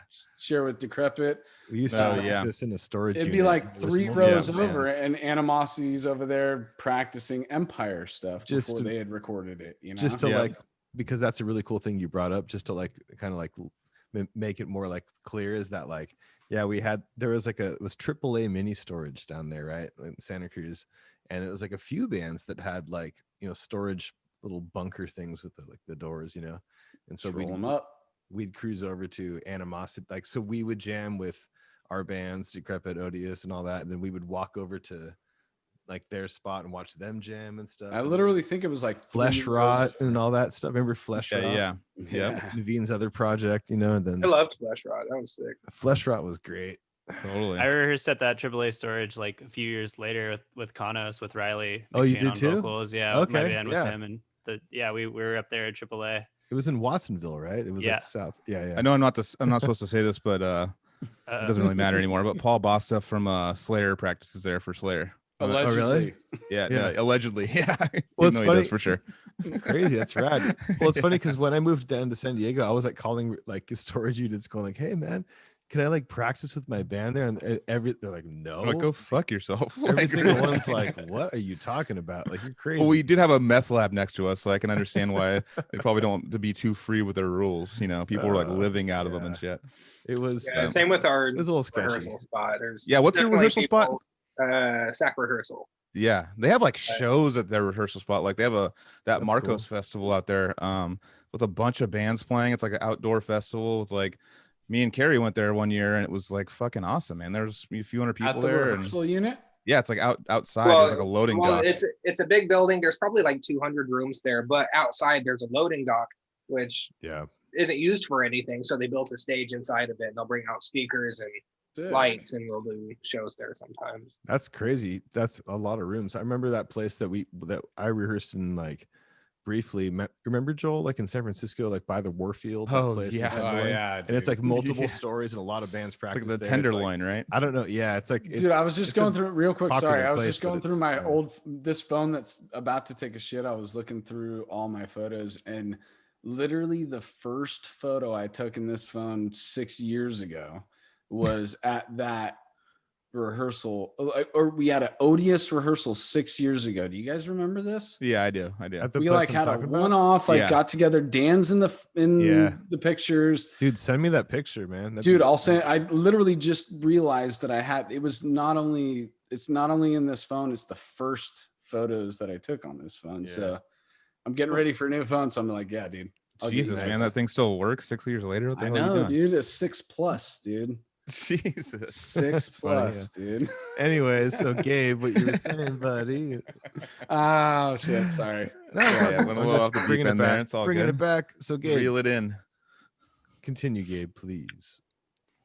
Well, we were just talking about rehearsal spaces. I guess so. I don't know if we have many cool bands. We got Solanum 2 doors down. They're cool. We have Dance Gavin Dance practices down the hall. I don't know if anybody listens to I didn't even know they were from there. Yeah, they practice down the hall. They have 2 rooms there. But actually the guy that did all the orchestral stuff for our last album, Imperium, he's a ghostwriter for Dance Gavin Dance. So he writes a bunch of their songs too. Not Ghost anymore. Yeah, no, the secret's out. I'm working on a project with him too. Him and Monty, we've got a handful of songs together. Awesome. It's weird 8-string wacky stuff. He has a very weird guitar playing style. What does Monty sounds familiar? What bands is he playing? He was in Alter Beast with me. He did the last Kennedyville record. He filled in for Thy Art Is Murder for a few shows and Fallujah for a tour. Oh wow. He's a vocalist. Okay. He's great. His lyrics are fantastic. I love the way he writes stuff. So the guy with the beard? He has the bald head and beard. Okay. You have multiple bearded singers, I think. You've probably met him. He's not the long hair with the beard. That's Derek. Okay. Gotcha. So what's in the future for Kennedyville? What's going on? I know we have a handful of songs that we're working on right now. We're just kind of taking it slow as Are you still on Unique Leader? You still have like a album deal with them? We're free agents. Okay. Nice. So it's kind of just we have some stuff we're working on. I think some songs we'll probably scrap and a couple of them we'll keep and just keep writing. It's just been a slow process. Casey works a lot and he has weird hours now. Like he's very much an early morning person. He likes to start work at 6 a.m. and be done and have the day, but now he's working until like 8 o'clock every night. So he's got his thing going on. I have a lot going on with, all the schools being shut down. So I have my son here and schedules are just kind of weird and messed up right now. And like I said, getting used to the whole recording thing and getting all that set up. And he's 10. 10. Oh, okay. Yeah, my oldest is 9, so right around. Oh, you started way earlier than me, bro. Yeah, he's way younger with an older son. Yeah, dude. He literally started 6 years earlier than me. Yeah, we're exactly. And I'm 6 years older than him. Yeah, we're exactly 20 years apart. So when he's 20, I kick him out. I'll be 40. I'll be going on tour still. Boom. The 40 you'll definitely be still moving the way that you're doing shit, dude. So is that the plan? Is that you just gonna be doing the musician thing? That's the path that you're choosing? I mean, that's why Casey Brand, the drummer from the Odious Construct, we share the room at our rehearsal spot at Sacramento. Wait. We can't go over this. No, we already did. There's There's No. a Casey and Odious construct. I didn't. Yeah, but I didn't know he was the drummer too. Yeah. All right. Yep. All right, continue. Yes. So Casey, drummer of Odious Constructs, not Odious Mortem, Casey. So we went halves Casey's on the first everything. Casey.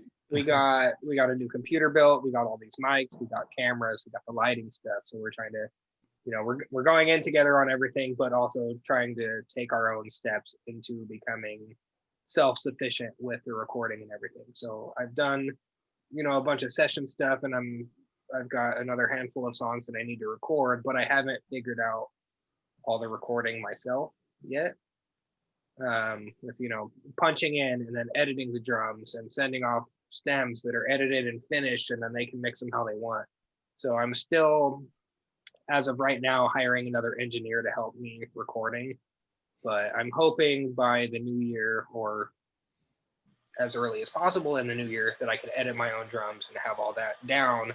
So that way, when somebody hires me to record songs, I don't have to give half the money I'm making to an engineer to edit the drums for me.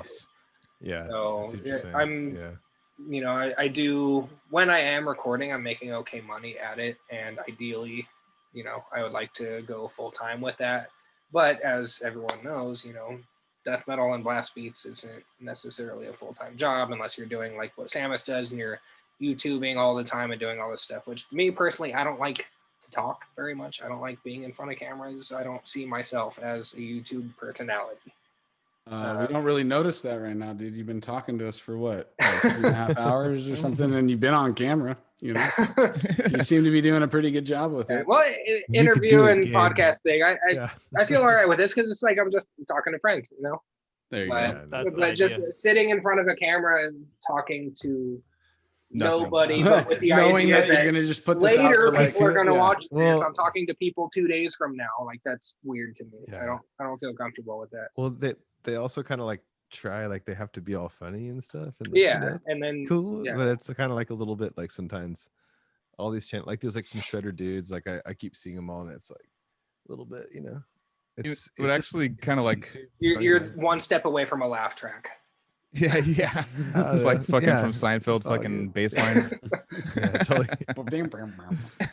Ben Eller, Uncle Ben. Oh, I love Ben. Guitar videos, he is the greatest. He's the funniest. He's got know. and he shreds. Yeah, no, he's amazing. He's actually was just watching a video of him last night. He literally just has the funny little, he just has these little catch lines and catchphrases and nicknames for everything. It's like so fucking funny. And I'm like, awesome. I don't know, that guy actually, who actually just put a little worrisome post out the other day was Keith Merrow, because I love Keith Merrow, and he was talking about like, I'm not getting enough traction on this, and he was talking about the money that he's making. He's like, like if I make, get 100,000 views and blah blah, it's like fucking $100. Like he's like, it's really not something I could really keep financially doing. It's like, which really he brought it down to like, it's almost like Spotify. It's like making a fraction of a whatever, for each view. It's really making nothing. So he needs to be, each video's got to be in the millions. Aren't artists fighting for like a penny a play or something, and they're not, and Spotify's like, no,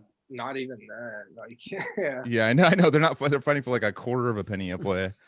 Like, see, I feel like Keith Merrow, in a sense, like if you watch Keith Merrow's videos, you never see his face in them. Because he's just like, this is what I'm doing. I don't need you to see my face. His new one, like he just came out. Like my face is not in any of them. Well, because he's inspired. Ola England is like, that's like it's Ola's biggest influence is Keith. Ola's great too. And Keith actually has been doing for about 3 months now. Keith has been doing his videos again, where he does a studio breakdown. He's done funny skits, and like he's actually doing something. Every Sunday I watch it. I love it. But and actually Joel Barrera, one of your old bandmates, he was like posted the other day like, oh my God, he's the best. Like he's so funny and blah, blah, blah. But, and Ola's all on board. Everyone's on board, and he's finally getting some steam, but I guess it kind of went up and now it's going back down now. And he's kind of like, well, I think I'm just going to go back to doing session music, because this is just not going to work. And he got, an outpouring of, no, don't do this, or you're back. And he's like, you have to do it because you love doing it. Like if you do music in general, especially metal music, if you're doing it for money, like you are doing it for the wrong reasons. Yeah. You have to do it because you love it, because we're not going to make a living doing blast beats and playing 290 tech death. Like, no. But Have you thought about the bands that can do it, but is how you feel. It's so few and far between. Like Archspire is doing great. And, you know, there's bands that are doing it in Fury, and Malcolm is a wizard with the whole, you know, promotion thing and running a label and everything. And he's doing it very well. And, you know, there are bands that are going to make it, but we're never going to see, you know, a 6-figure career doing death metal. No, that's why I have a full-time job and I got 3 kids, because it's like, I'm not going to this isn't going to be my career, but I started in art. So art is a passion. It's not a means of finances, you know? Right. Like I just need to create. I don't feel weird if I'm not making money from my shit, but I do feel weird if I'm not making shit. You know, like I gotta just create. I gotta do something to feed that part of my brain, and that's it's a relief, whether it's stress release or just that's the currency that we're gaining from it. The universe or whatever. You know? That's literally that's how we're getting paid. We're getting paid in universal love. That's what it is. People are gonna connect with it, and people are gonna love it, and you know, just gotta put yourself out there because you want to, not because you're expecting something back for it. Definitely. So here we are. You're at 30, and you got a lot of spunk, dude. Like I don't see you stopping anytime soon. Like, so what really is in the future for Gabe Seeber? I know we talked about the future of Kennedy Vale, but just you as a person.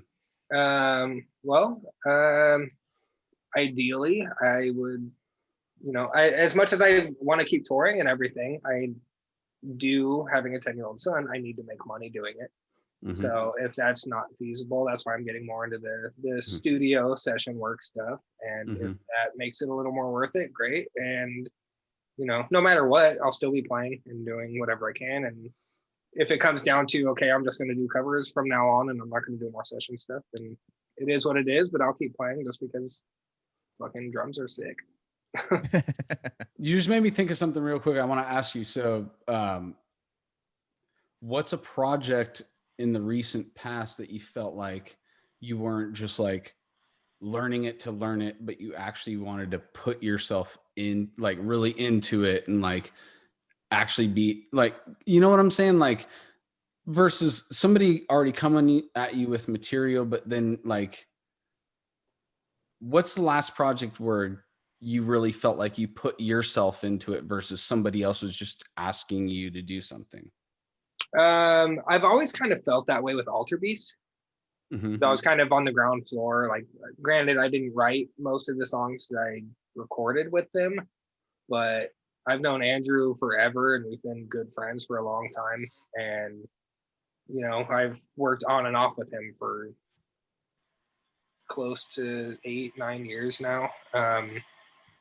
And that's one band just because I love the way he writes stuff and it's catchy and it's fun to play along with. And, you know, there's been drama and it's been, you know, public. I'm sure you guys have heard some of the stuff and everything, but, you know, as far as just writing goes and musical tastes, I think we click very well and we get along very well. And that's one band that I could see myself, you know, writing with just because I love it, not because I'm gonna get something out of it. Clicking with your band is the best, dude. Like, yeah, of course. Like, it has to be a brotherhood, and especially with the touring thing. Like, if you're gonna be living in a van for 5 weeks, you better get along, because that's the quickest downfall of any band is, you know, you don't get along, and then you're butting heads, and you have nowhere to go because you're in a van. Like, you can't go to your own room. Like, that's not a thing. Most definitely. And I learned that with the Odious guys on Bloodletting, that I can stand to be in a band with these guys.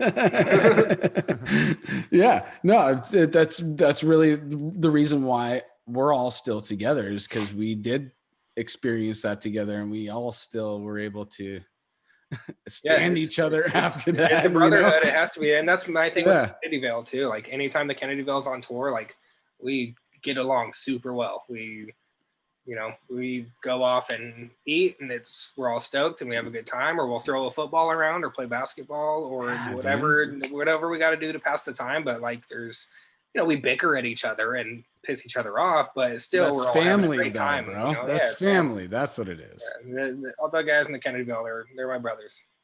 Hell yeah, dude. That's fucking awesome. Nice. I got a question for Gabe. Yeah, go for it, dude.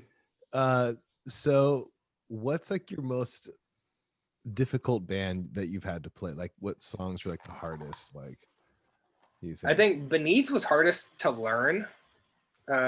Yeah, because again, going back to Mike Heller, the dude's just a freak. Mm-hmm. But I would say the hardest to play, because learning Beneath was the hardest, but playing Beneath once I learned them wasn't the hardest. I would still say probably Decrepit Birth is the hardest, just because Matt loves to play at 270 and 280, and it hurts. No, for sure. We'll play an hour-long set, and like even on nights we kill it, like after the show, I'm just like, I need to go ice my hands, and so I think Decrepit Birth is probably the hardest material I've played. What's the hardest Decrepit Birth song to play on drums? It's a good question. Time Begins is a kind of a marathon. We never did In Time Begins, though. I've never played that one. Oh, you never played that one? Yeah. No. We just do 3 songs from that album, and I'm blanking on the names because I haven't played it. Infestation, Prelude, and Condemnation. No, we haven't. Well, I did learn that one before the last tour. Condemned, you mean? Live. Condemned To Nothingness. Condemned to Nothingness. Condemnation to Nothingness. I did learn that one before the last tour. Yeah, we never played it. And then the instrumental track.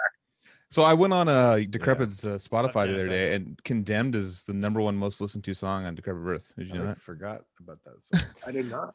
Maybe that's why we were going to play it. Yeah, I know, right? That's actually, I think that was written, or no, Infest was written by Derek Boyer, right? Yeah. I think, I don't know, I think Condemned might have been a lot of Derek in it too. But yeah, those songs just, I mean, because me and Casey, did that for a long time. That was just especially because not playing to a click and stuff, me and Casey, we'd get excited, and we wouldn't know until after it was recorded and we watch it later. We were going a good 5 to 10 beats per minute faster than we would normally do, because we were. Well, that's what you were saying about Cryptic Implosion too. That too. Yeah, we're too fast on that. Yeah, we rushed a lot of stuff back then. We were. Those songs definitely weren't that fast before we recorded. We were them. very excited, young lads. And we didn't even know too until Dan Eggers came in, and he was like, "Dude, what the fuck is going on, guys?" He's like, "I can't play this on guitar." He got all mad at us. We're like, "Dude, we already did it and spent the money, so we're gonna have to figure it out." We're only here for 7 days, dude. So wasn't even, was it? So we'll get back into that in another episode. It was like 6, 7. So Gabe, what songs did you normally play with Decrepit? From what albums? What kind of set was the common? And your favorite? Prelude, Infest. Of Genocide is the instrumental. Of Genocide was the instrumental. Oh, that's right. I feel like I need to pull up the Spotify right now. I haven't played this shit in so long. I saw you play with Decrepit. I could probably pull up. Well, it's been the same set for 7 years, so. Okay. I think Gabe, help me out. Wait, real quick. I'm sorry if I'm going to take it off into another fucking side thing real quick, but I wanted to get to this before we're done. We've only hung out in person maybe once or twice. Yeah. Right? Okay, so was it the Decrepit show at DNA Lounge that we met for the first time? Did you play it DNA Lounge with Decrepit? Or no. Alex it was that night. It was the I was with Dan one night and we were backstage somewhere. It was the festival that Bay Cattle. It was the Bay Area Death Fest. Bay Area Okay. Death Fest, because we were hanging out with the Putrid Pile dude. Okay, yeah, and Cattle played that night too. Yes, as well. that was the night we met. Yeah. Yeah. Okay. That's the. I'm sorry. I just wanted to pinpoint that exact show because I have plenty of cannabis in my system, and I have bad memories with pinpointing specific times. Oh yeah, everything is a blur. Mm-hmm. What do you It's do, all fun, but it's all fucking fun. Yeah. So what beer is that? Mine? Mine? or which this Go, one? I don't you know. go first. It's a low Federation boy. brand. Yeah, it's oatmeal stout, which it was kind of just in my fridge. Oh, you got gummy worms? Nice. sounds like- yeah. You got Nice. the gummy I don't worm. have it. Oh wait, no, I do have it. All right. Revision. Oh, nice. Sparks, Nevada. It's actually empty, so I'll be right back. Go for it, dude. Mindful fermentation. You guys are Man. thirsty. We are all Yeah. thirsty tonight. Perrier lime. Thirsty Perrier. Thursday. Perrier. Shredding. I'm shredding right now. out of my H2O right now. Yeah. H2O Brewery. Yeah. Very local. That was Oatmeal a big stout. commercial. What's that all about? That was our so- commercial just now. I know, right? Oatmeal stout. What does it taste like? Breakfast? We Oh, need like a beer man, we can sick. sponsor, so like they can send us 6 packs. Oh, so that'd we be can cool. drink it. Yeah. Dude, Oh. what's Anyone up? out there? Yeah. There's a brewery that just opened up in Pacifica. I could walk down there. Whoa. And I'll ask them. Actually, two of my bandmates work at breweries around here. I should fucking hit them up about it. And then And Casey's Casey. Yeah. Yeah, Your, yeah. Best friends. Tomas. Yeah, my friend Tomas owns Oh, yeah, Oceanside Oceanside, Brewing obviously. Company. I'm That's sorry. where we I talked practice over it. there. What's it called again? Oceanside Brewing Oceanside. Company. Yeah. Yep. Yeah. They have the outdoor stage and everything. That was that Disgorge jam that you were. Yeah, yeah. That was at Oceanside. yeah. that. Mhm. With the fucking- Anybody who's seen the bike up Diego there. Sanchez episode, the footage that you see Yeah. is at Oceanside Brewery. I Shenanigans. still have yeah. never been there. I need to make it back down there when things start to mellow Dude, up. maybe we'll go down Yeah, together, man. dude. Let's Cruise down. drive Yeah. down. I'll wear a mask the whole time, dude. 10 hours. That's people do that. yeah. All right. Gabe's back. All right. So where are we at? Joseph, Can I go for can it. I ask a question? So I've been asking about or thinking in terms of the map, like California, Cali Death, and Sacramento hasn't been featured yet. We've said Los Osos for Deeds, and then Bay Area, Santa Cruz, San Diego with Archaic yet last week was IE Riverside, and then Sacramento is kind of like newer in that I don't know any Sac bands from Dude, you back in totally the made day, me just realize except maybe this Conducting right from now. the Grave, but It sounds like it was planned, but I totally didn't even think about that. Like, this is great that we're having Gabe on now because he's coming from an area that we haven't even touched on yet. So I love this. So we can like say it's Kennedy Vale repping the scene, and then there's like a 6 scene out there. But like, how did the scene get going? Like now it's like a critical mass, and like every time we've played Sacramento, we get the best crowds. And Yeah, because when I think of Sacramento, I think of like I think of when I was high school. I just thought about the new metal shit, like Deftones being from. It was, fucking- it kind of very Perfect. much kicked off with the new metal stuff, like Slipknot, Deftones, Head PE used to play here all the time, and Mudvayne and stuff like that. And a lot of the bands here, like our first vocalist Cody, he was in a band called Scribble, and that was I remember Scribble. like the kind of new metal turning death metal thing. And then Casey with Fork Tongue was like the first band in Sacramento doing blast beats and stuff like that, kind of introducing the faster aspects to Sacramento. But it's been kind of like a roller coaster here in Sacramento. We've had our ups and downs, and it'll be like, okay, you go to the boardwalk for a show and it's sick and it's packed and it's sold out, and you go see Decapitated there. I've seen Decapitated at the boardwalk like 4 times, and it's always been sick. And then you'll go see a local show, and like, sometimes it'll be sold out, or sometimes nobody's there. And it's kind of like, peaks and valleys. So for a couple years, it'll be really sick. And then a couple years, every tour is going from Reno to San Francisco, or Los Angeles to San Francisco, and everyone's passing Sacramento up. And then it'll be another couple years where we're in a peak again, and every show is coming to Sacramento.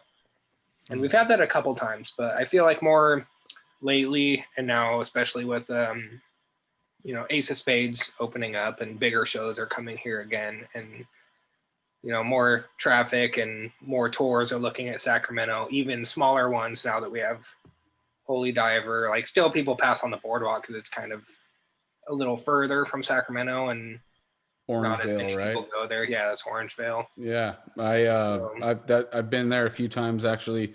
Those stickers that I showed in the beginning of this podcast, my aunt and uncle live right up the street from there. These stickers were literally made walking distance from the boardwalk. Nice. That place Yeah. is like my main memory of doing shows up there. And I like remember a pretty enthusiastic sound guy. Claude. Oh yeah, it's Claude. Claude. I know, yeah. He sounds Play me an enthusiastic. F Go ahead. note. Like, he would scream at people, play me an F, and then scream at the drummer, shut up, I'm talking to the guitar player. Like, I remember it, dude. I was just like, wow. No, he was he intense, was man. very enthusiastic, was but he cool, did though. fantastic sound, but it was always too loud. Like, if you're not Yeah. wearing ear protection, like within It's too 5 gnarly. 10 seconds of being in that venue, you have Yeah. hearing damage. And that's another thing too of being a metal fan. You don't really pay attention to that in the beginning, and none of us did. I mean, Joel's 70% deaf in his right ear. You know, I'm like 90%. Let me give you a little cushion, bro. We can hear you somewhat, but I do have to tell people to go on Joel's left side if they actually want to be heard. And Yeah. it's because we were just young and dumb and full of testosterone and fucking adrenaline, and we're just like, we like it fucking loud, bro. Yeah. Nobody uses full stacks anymore. Nobody cares. And now I'm in my I'm bringing my 50 watt and my 212. Get out of my face. and there's shows where I literally would stand next to the fucking speakers right in front of the stage whole and time. shit, just fucking to get blasted. Oh yeah, And you're just like, it hurts. I can be in the back of the room and it hurts. And I nowadays, have to have dude, headphones or something. yeah. Nowadays, I definitely have to come to a show with fucking earplugs in for sure. Dude. Well, and that's another thing that I will be endlessly thankful to Decrepit Birth for, because I had only been playing for a few years at the time, and then I started playing to them, and then Matt was like, "Oh, hey, here's clicks." So I had to get headphones. And then as soon as I started wearing headphones, if I wasn't wearing them at a show, I was like, this is horrible. Like, I need something. I need some kind of barrier between the high frequency and my eardrum. That's good, dude. Yeah. I would always Mike just wear the Gilbert headphones with the click track. I mean, sorry, the kick drums. And that like would work the same way, but like with clicks, it's even better, you know? Yeah, even if you don't have clicks, just playing at all with hearing protection. Like, if I sit behind my drum set and don't put my headphones in and I hit the china, it's like, what the fuck? Yeah, especially on the drum hurts. kits, like the cymbals and stuff. Yeah. Yeah, because the cymbals have so much of that Yeah. that high frequency. Like, Right. nobody wants to hear that directly in their ear. Yeah, I had totally. a live drum rehearsal and I brought these. These are fucking Tascams. And then I was like, this isn't going to work. And the next day I went out and bought the Shure 215s and I took those last week and I'm like, oh, fucking so sick. So super Yeah, stoked even on the that. 215s, they're $100 and it's much better than I got those. nothing at all. So here's a I don't even know segment. There's a earplug and it's tapered and it looks like a Christmas tree, like a rounded Christmas tree. It gets tapered, it gets thicker at the end. Heroes. Stick them in and there's a little hole and shit. I got those. Yeah. Mike Gilbert turned me on to those, dude. And I'll never go to a live concert without those, dude. Have you ever tried toilet paper? Yeah, you did, and now you're 90% deaf. No. I'll show up and just be like, I'll do the old pocket tap, be like, because the first band starts, I'm like, yeah, totally, I'm having a drink, I'm just having fun. But all of a sudden that first fucking like cymbal hits, I'm like, shit, I need to get like oh yeah, those things. Yep, a little Christmas tree. Those are them, dude. Heroes. Exactly the ones I'm talking about, dude. Yep, heroes. I love those, exactly. dude. Yeah. But dude, I mean, I probably 80% of the time nowadays I'm doing just fucking bar napkin. I rip a quarter of it and I just shove it in there, and I keep it in that roll it or do you pack it? I pack it. The proper technique. Do you crinkle or Yeah, exactly. Supposed to wet them supposedly, but I don't wet them. But do you want waters? You're an elitist. No, what you do is there's a certain like amount in the ear that you put it into, or you don't put it in all the way. You put it like so you could still, it's not wiping out all the high frequencies. Yeah, you can still hear some high frequencies, and it's not just like if you shove it all the way in, it's going to be only like bass frequencies, and like, you know, it just kind of kills the show. Because I used to do that back in the day and be like, I'm gonna take them out for one song. You know, okay, I need one song like in real volume, you know, like I need to just feel it for a second. Oh yeah. And you're like, what's the song I'm gonna do that for? You're like, I know. I'm like, oh, this is my song. Yeah, this is my song. No, but there's a certain I way gotta to do pull it. the single ply out of my There's a certain way to do it though. Ply. You just have it kind of like not all the way in, just a little out. Pull it all the way in, then push it a little out, and it blocks it just enough, and you'll go deaf like me. Yeah, it'll keep it from going from 70 to 90. Well, the show that I went deaf in, I actually was the only motherfucker in Decrepit that had. This is what I assume. This is the show that it happened. I was the only one. I had my headphone or my earplugs on top of my bass amp. We're playing Black Dahlia Murder, and I know where they are. And then we got to do the sound check. It was a legit show, and the lights drop, and I'm like, all right, we run out on stage, and the crowd's going like everyone's stoked. It's a sold out show, and I just can't find them. And I'm like sitting there, like it's dark. I'm like looking. I'm like shit. I'm like, well, the intro's starting. I have to like fucking do this now. So I just turn around, and then Bill goes up to the monitor with his mic, and it's just way too hot because it's El Corazon. I don't know if you probably played there a million times, Gabe, but like he puts the mic down, and it just has this feedback that literally I lost my vision for a second. It was so intense. And well, also I think Bill mic checking, he whispers into the mic.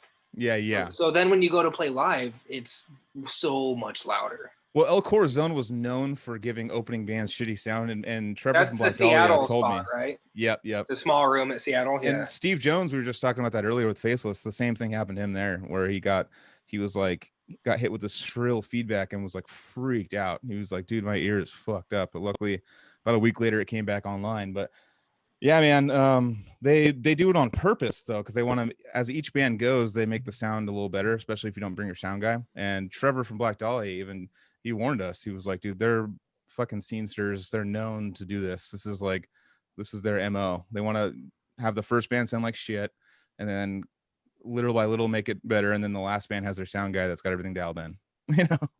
So that's a bummer, dude, because it's like bands that are coming up, like they're the next generation, Yep. And if you think about it as a sound guy, you're like, I want these bands to succeed, so I still have a job. Yeah. And No, they were like, fuck this band, kind of like sound guys. They were like, that's too fucking egotistical, elitist bullshit to me, dude. No, it was. They were known. That's what their MO was, and that's what Trevor was letting me know right before we went on stage. What are you guys talking about? We're talking about. I just came back. It was all negative. I'm like, my goodness. No. We're talking about a specific sound guy that purposefully would sabotage the opening bands. Oh, really? No. Yeah. Oh, that's mean, dude. Yeah. Totally mean, right? And I'm like, Joel was telling us about the night he went deaf. Yeah, remember the El Corazon? Yeah, Black Dahlia Murder. Yeah. Was that in Seattle? Yeah. Oh man, sorry. Yeah. I was gone. I came back. No, it's all good. It's all good. No, he was doing more important things, Joel. He didn't want to hear his story. Yeah, exactly. Yeah. Well, I can't hear you guys anyway, so. Yeah.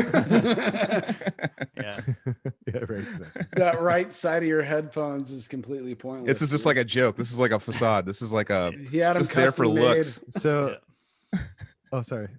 Go ahead. Get a prosthetic There's headphone. nowhere else we go with that, really. Gabe, what kind of pedals do you play? Axis.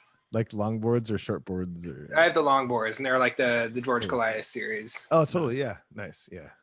Yeah, I love them, and I just got a new pair from them, and they refurbished my old ones, and it's cool. Since getting the new ones, I had them put like the bigger springs and the thicker, heavier beaters on there, and then I sent back my old ones that I bought from the Abbott stores.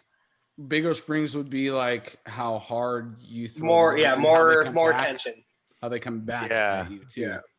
I've been wanting to refurbish mine. Is it you just send them up do to it? Carson Yeah. Talk to Zed Emmerin. I can give you his number, his email. Hit him up, and I think I'm connected on social. Yeah, I actually could probably just drive over to Carson. It's not too far from me. me. If you're that close, just talk to Zed, and he will get you hooked up. He's the man. My pedals are. Have you been to the place, Gabe? I have never been there. I've been there with Mike Hamilton. It's a sick, really cool. Like I just feel like going anywhere with Mike Hamilton is going to be the best. Oh yeah. I have a few stories about that. I'm with Mike. Let's hear it real quick. But I was going to say where. So this is Access Plant. Where is that located? It's Carson City. Is that what it is called? Or the city of Carson, California. Yeah, it's in Los Angeles, basically. Yeah, like LA, and it's okay.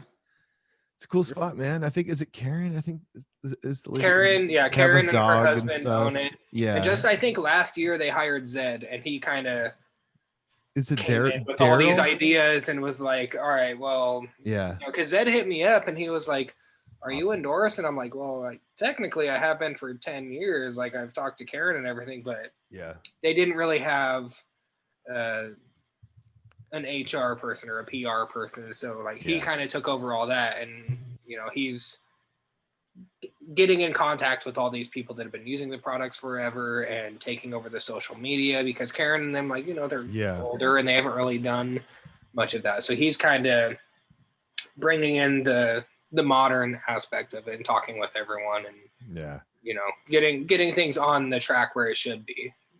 As far as any company in 2020, you need to be in contact with the people you're selling to.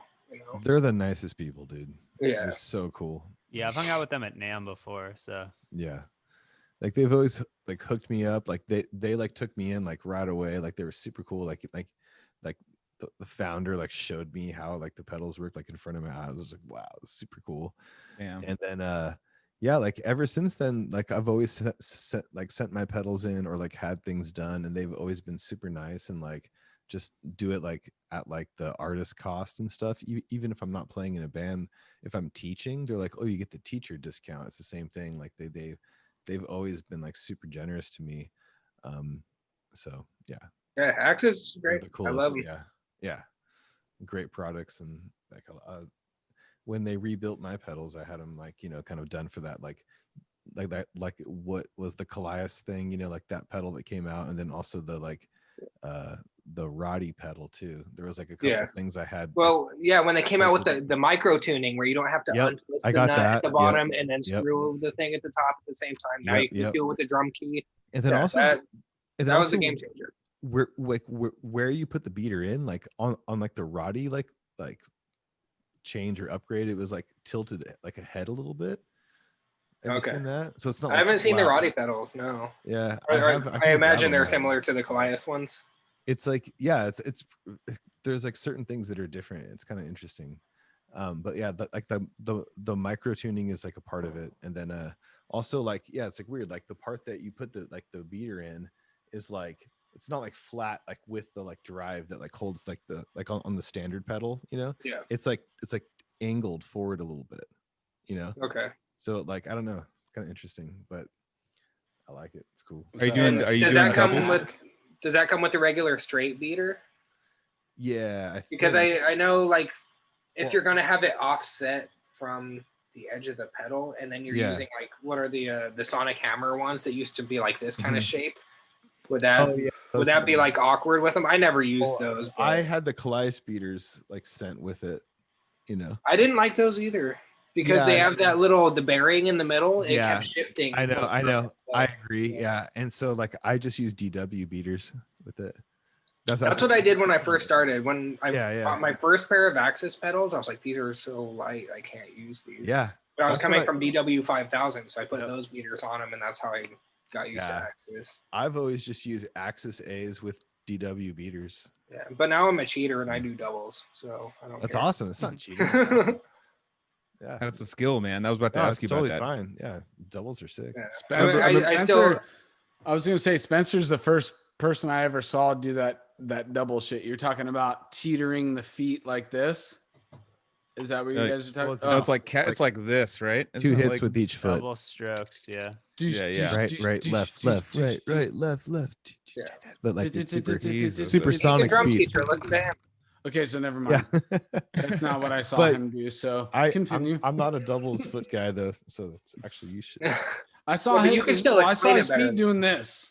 I think Spencer is swivel. The duck foot thing. There's probably swivel. Duck foot. I like that. Yeah, that's still a technique for playing singles. So yeah, but I mean, Spencer Spencer's the shit. His own beast. Like, nobody can play 300 beats per minute like Spencer can. Like, granted, I would never ever want to play 300 BPM, but he can, and I think he's an asshole for it. I went to high school with Spencer Edwards, and oh wow, I've never even met him. Yeah, he's the man. It was so ridiculous. Are you older or younger? I'm a year older than Spencer. Yeah. Yeah, it was just crazy. Like I was like already into metal, and then he was just this like kind of nerdy. I don't know, not nerdy, but like he wasn't cool. Like he was like kind of dweeby. You Yeah. just left. No, but I'm allowed to say this because then he like came back the next year and he was just insane at drums, like all of a sudden.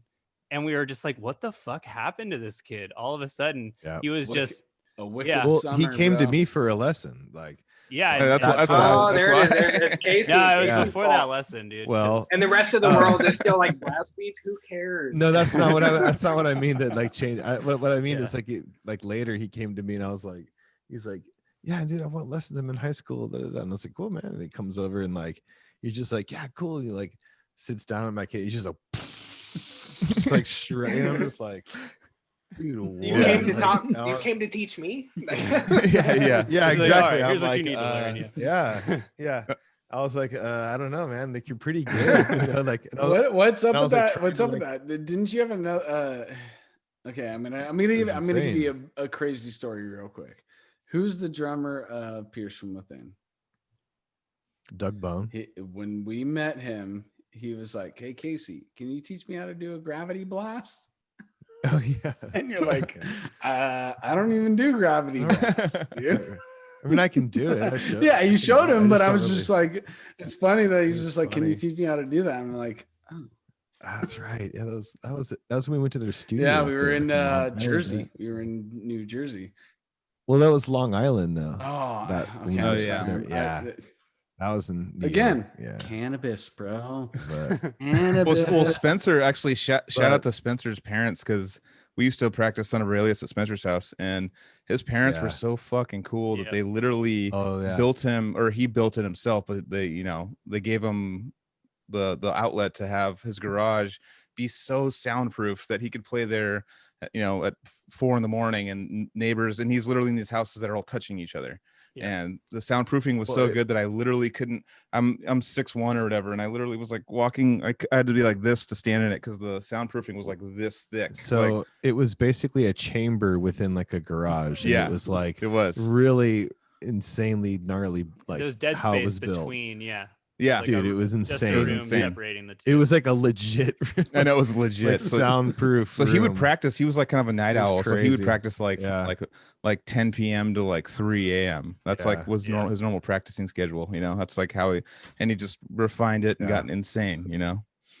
Yeah, I had That some thing good was jams with him in crazy, there man. too. Yeah. Is he Yeah. still playing right now? No, He's so great. no. I I know ran he took into. some time off for school and stuff, but I don't know him personally, but I know he's I everything saw. I've heard him do. yeah. He's insane and it's fantastic, and I hope that he's still at least practicing in some capacity. But I don't think he is. I mean, we ran into him. He came to Carrie's baby shower.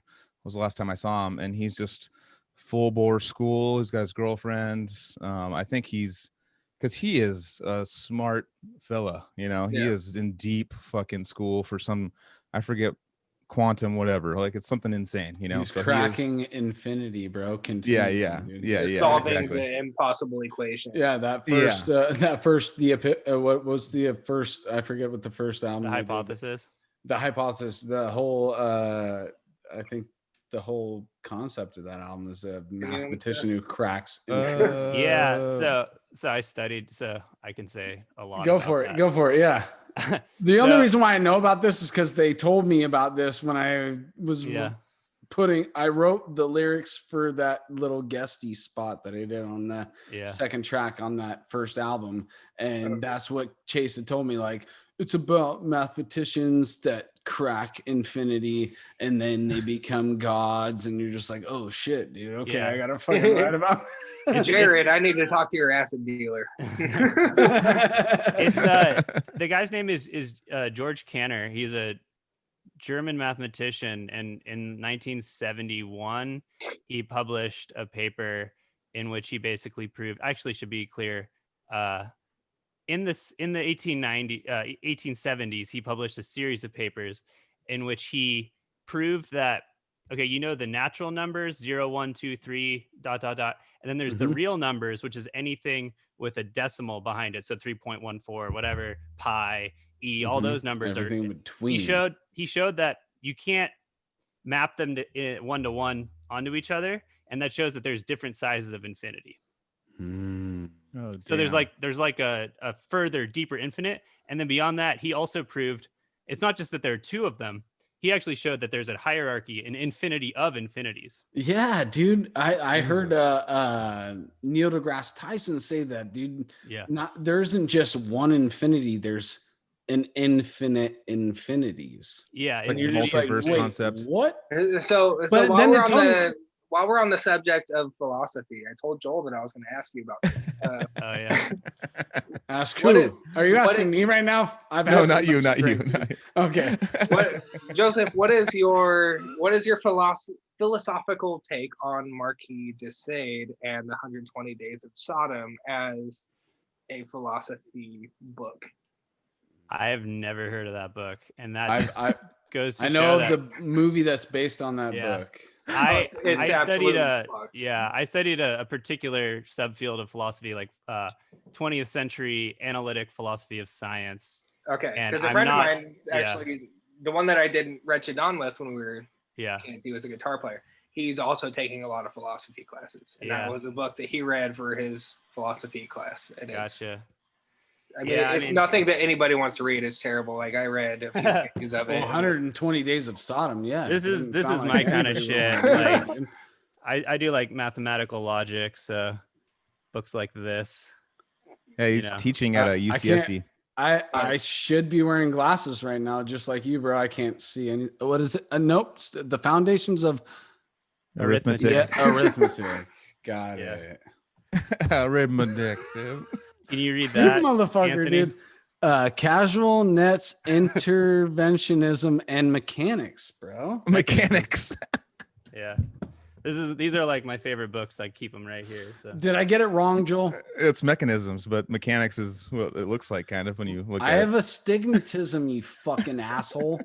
so yeah, I literally can't distinguish D's, O's, C's, anything of those. Like Anything it curvy? shows that All the it's curvy all boys look blurred. the same? Yep, straight up, dude. anything of lettery, just letter. No bullshit. And I'm too lazy to go to the eye doctor. So you don't drive at night. No. I guess if I have to, I do, but no. My wife mostly drives at night. Yeah. So I've been I don't know. I've been friends with Chase for a long time, and I was definitely like, dude, like I'll do your third album. Like I know the next philosopher mathematician in the historical order that you're going for, but we haven't done anything yet. So You're talking about He's like, what, totally, Chase? dude. Oh, dude, next continuum, Joseph. well, I think it'd be Yeah. sick to do one on John von Neumann, who's like, you know, one of the most famous scientists, philosophers. But anyway, we're That sounds super cool. we're dude. talking I about wanna- von I wanna Neumann. read We're on not it, in dude. Cali Death right now. So we gotta bring That it sounds back. like something that Cali Death would talk about. What are you talking about? It's Cali Like- Tech Death. It's Cali Yeah, Death. yeah. This is the lyrics of half the bands here. exactly. I dude. know, right? You know what's so funny about most of this is like everybody who's watching this and listening to this, like I guarantee 80% of you don't listen to or read any lyrics that you fucking listen to, dude. On the other hand, if Guaranteed. you need a consultant to, you know, check your lyrics as conceptually sound, I'm your guy. I will. There you go. See, it's kind of fucking- like Gabe recording his own You drums. wanna- He'll, you wanna he'll read put over your your lyrics. There's Put the your email plug. out. Yeah. Put your email Yeah. out right now, dude, so they can all get to you. Just And- caldpodcast@gmail, dude. There Boom. it is. I'll co-op our Boom. email for that shit. Gabe, I want to ask you about two projects, Black Crown Initiate and Possessed. So just what's Oh yeah, possessed with the Cali Death, dude. Let's hear this. I didn't. yeah, know that's this. actually that's the good, but yeah. How did I get hooked up with Possessed? Possessed. Okay, Claudius, the guitar player for Possessed. He has been in dozens of bands in Sacramento. Serpent and Seraph. He has done stuff with Dragon Lord and a bunch of other California bands. I've known him for a long time. He and his wife had or have an RV. I work at an RV storage. So they rolled into my work one day with their RV and wanted to store it with us. And not that that has anything to do with Possessed, but it's just like another random time that we met. And we started talking, and for the Possessed tour, that was going to be coming up in April of this year that it got canceled the day before everyone flew out to start rehearsals. But Claudius and I started talking because their drummer had some festival in Mexico that he was playing with this other band, and that was booked before the Possessed tour started, so he wasn't going to be able to do the tour, so they needed someone. And Claudius brought my name up and had showed them videos and everything. So we had gotten together and jammed a bunch of times. I ordered the tiny drums. Casey, help me. What are those drums called? Rototoms. Rototoms. Thanks you. When I said piccolo, dude. I don't even know. So I got the Rototoms and I started practicing with those, and we started rehearsing, and it was like, right when coronavirus was starting to be a very realistic thing in the United States. Mm-hmm. So it's the day before everyone was flying to Sacramento, and we were going to rehearse for 3 days and then fly to Texas to start this tour. And that's when everything started getting shut down. All these tours are getting canceled, and we're trying to hold on to the last string of hope. And, we can still go on with it and do this, but it was like so many shows were getting canceled before. And this was like 1 day before we're flying out. So it's like, just call it now. So nothing ever happened with that, but, hopefully in the future we'll still be able to do something. I learned 17 songs and bought the Rototoms for this, and I still have them sitting next to my drum set right now and haven't had a chance to use them yet. And when am I ever going to use Rototoms if I'm not playing for Possessed? So it'll happen. So we'll see. I mean, because talking with Jeff Becerra and the rest of the guys, even though they do have their drummer, but they're all kind of we put a lot into this. You put a lot into this. You learned a lot of songs for this. If nothing else comes out of this, we at least want to play with you once, kind of thing. So that's awesome. So hopefully at some point something will happen with the Possessed guys, and I look forward to it when it does, because it's cool to kind of that's do something with something. They're on the ground floor of death metal. So that's what I was going to say. It's like everybody talks about death and they talk about Possessed. It's like who really got this thing going? For sure. Possessed, 7 churches. They had the song death metal. They coined the term death metal in there. You listen to it, but the only thing I got to say is that when you listen to Scream Bloody Gore, then it really makes sense. See, I think the difference is, and I may be wrong, but I think Death had considered themselves death metal when they put out Scream Bloody Gore, and even their demos prior to Scream Bloody Gore. And then maybe Possessed had heard that or caught wind of it, or subconsciously not knowing that they had heard something and then titled the song death metal.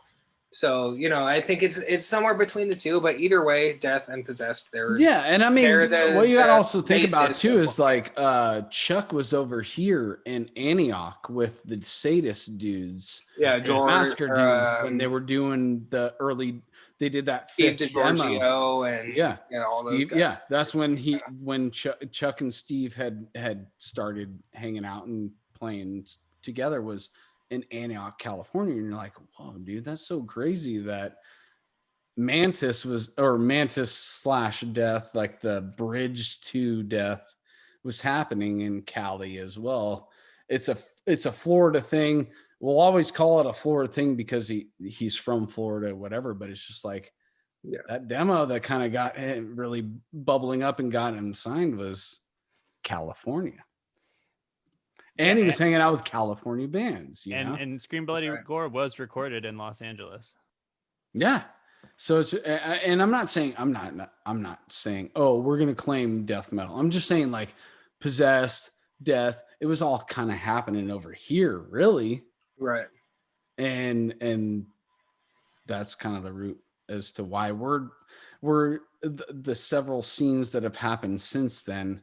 Now here we are, we're doing this podcast.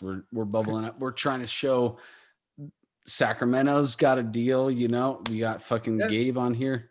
And I think it's about time that, you know, someone does some sort of podcast like this, whether it's the Florida scene or East Coast in general with the East Coast punk and all that dude, shit. Yeah, and we're starting with Cali Death, but or, of course, California Death Fest is going to start with guys like us because, you know, unique leader at the start is everything that, you know, the five of us loved, you know. We were all totally, dude. And we've made connections along the way, and it's branched out from California, and now we want to bring it all in and show like what our scene has done, just the connections that we made, the people that we've, you know, made deep connections with. We want to just bring them in and just be like, dude, let's hear your story. Yeah. And that's why West you're Coast, here. Best Coast. West Coast, best coast, dude.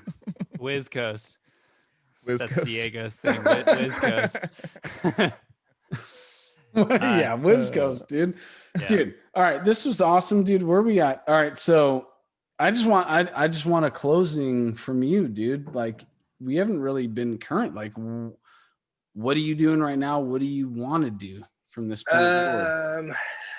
I mean, it's so hard to say with COVID and everything else that's going on. So you're just creating then? Yeah, just, so that's all we can do is just make shit right now. I'm working. I'm doing my day job, and I am doing a lot of session stuff, just recording, and you know, like smaller up and coming bands or stuff. You know, I'm not recording anything major right now. Just trying to getting some income and working with anybody that has stuff that they've been writing during quarantine and need some drums on, and doing the day job and trying to figure out, you know, what I'm going to do next with my bands and touring and everything else. But so with your situation, like, I want everybody else to know who watches this, like, we have the situation right now. This is a blessing to many musicians right now. Where you're 2021 is going to be the biggest year for metal. That's what I've been saying, dude. I can't wait for the output. I mean, I sure hope so. Yeah, no, it better be. I mean, I hope everyone else has been more productive than I am. It's not a hope. It's not a hope. It's gonna happen. Humanity is gonna make it happen. We have all this time. The output is going to be much bigger now that all these musicians that have been touring and all this kind of shit have been just put in their homes. Like, they're going to have nothing else to do. So maybe Muhammad finally got bored enough to write another. Oh, dude, that would be amazing to finally have.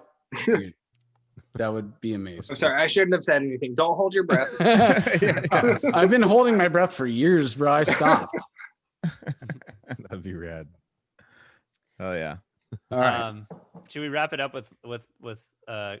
Oh yeah, about we haven't even asked anybody questions. Anybody's questions? Is there anybody's questions? We don't have fan questions, but I thought we could recycle the last week's fan question about, or maybe it was 2 weeks ago, about if you could be in a band with a dream metal band, who would you pick as your lineup to play with?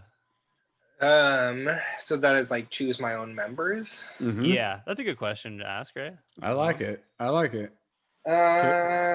don't have to. So one guitar player, one bass player, one vocalist. No, Go. You can do two guitar players. Lineup, yeah, dude. Yeah, all right, yeah, dude. yeah. Slip. Nine bass players. Members. Shit, that's a really hard question.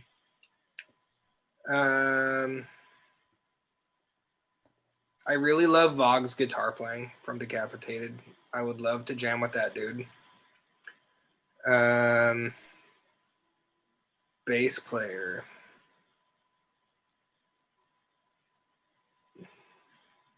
Maybe Stefano from Hideous Divinity. That dude's nuts. Sick. Italian dude. And Corpse Grinder. Yeah, dude. Oh yeah. That's a sick lineup. Fuck yeah. I have no idea what would come of that, but I would at least one time like to jam with those guys. You guys would just do kill switch covers or what? Yeah, exactly. Dude, the first time I met doing kill switch, dude, that would be a fucking hilarious, bro. I think I was like really want to 17 hear years him old. try and bust the clean parts, dude. Yeah, I would really, truly want to hear him bust the clean parts, dude.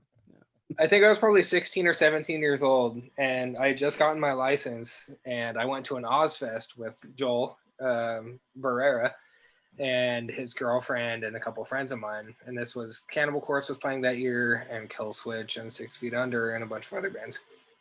And sometime during the Ozfest show, Joel's girlfriend lost my keys, and I drove us there. So we had no way of getting home until I could get a locksmith out to make me a new key for my van. But in the meantime, while we were waiting for somebody to show up, we were just like kind of walking around the fairgrounds in Marysville, and there's this gated off area around the side, and it's all the bands just barbecuing. We see all the guys from Kill Switch and Cannibal Corpse and stuff, and we just kind of like find a little break in the fence, and we go in there. Like, we're a bunch of kids, like obviously 16, 17 years old. Totally know how you feel, dude. Yeah, and we walk in there and we see like Pat O'Brien, and Pat O'Brien's like, "Oh, you guys want a beer?" And he's like giving us beers. And we see what's the dude from Kill Switch with the short shorts and the bat wings and Adam D. Adam D. Yeah, and he's like feeding us burgers and stuff. And then we see Pat O'Brien again later, and he's like, "You know what? He's got two girls, like one on each arm. He's like, I'm a bad man. I do cocaine." And he walks into the bus with these two girls. I'm like, what the hell? I'm like a kid at this time. Oh my God. And then we end up talking to Corpse Grinder, and we started talking about World of Warcraft, and it's like 2 hours go by. Oh, dude. You Fuck get the Alliance. He's going on and on. I'm like, bro, I've never played Warcraft. What are you talking about? And dude, yeah, so that was the first time I like met anyone famous from the metal world, and I was like a kid waiting to have someone come make a key for my car so I could go home. And I was like, I met all these guys, and Adam D is still around in the short shorts, and I'm it's like, a blessing in what's going on? disguise, dude. No, it was You could've awesome. just That's like left one of and my you didn't meet any of greatest, those like, guys. concert memories. That's sick. That's awesome, Totally, man. dude. Yeah, tour bus parking lot memories are pretty fucking awesome, Yeah. dude. Heavy metal. You can parking remember 'em. lot. Yeah. Yeah.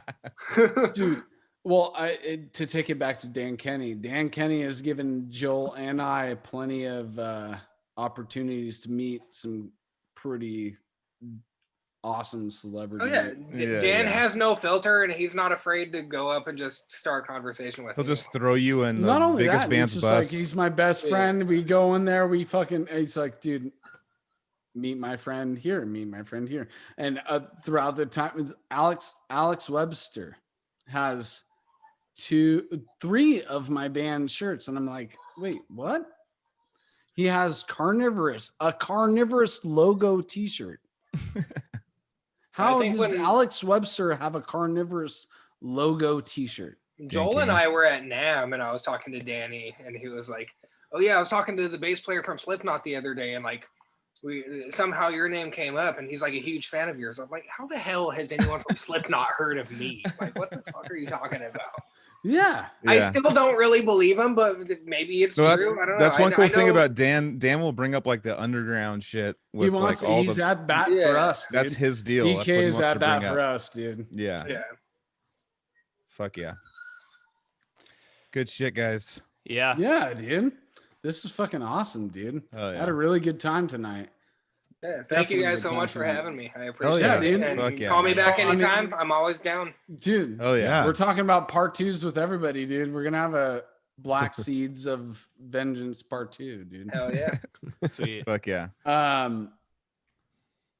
Check so, out real any quick. of Gabe's bands. Pretty much any band. Check it out. Yeah. Yeah. whoever we- Yeah. no, Yeah. okay, yeah. I was Search gonna say, death metal. Did we- Search we death got metal on death metal. Spotify.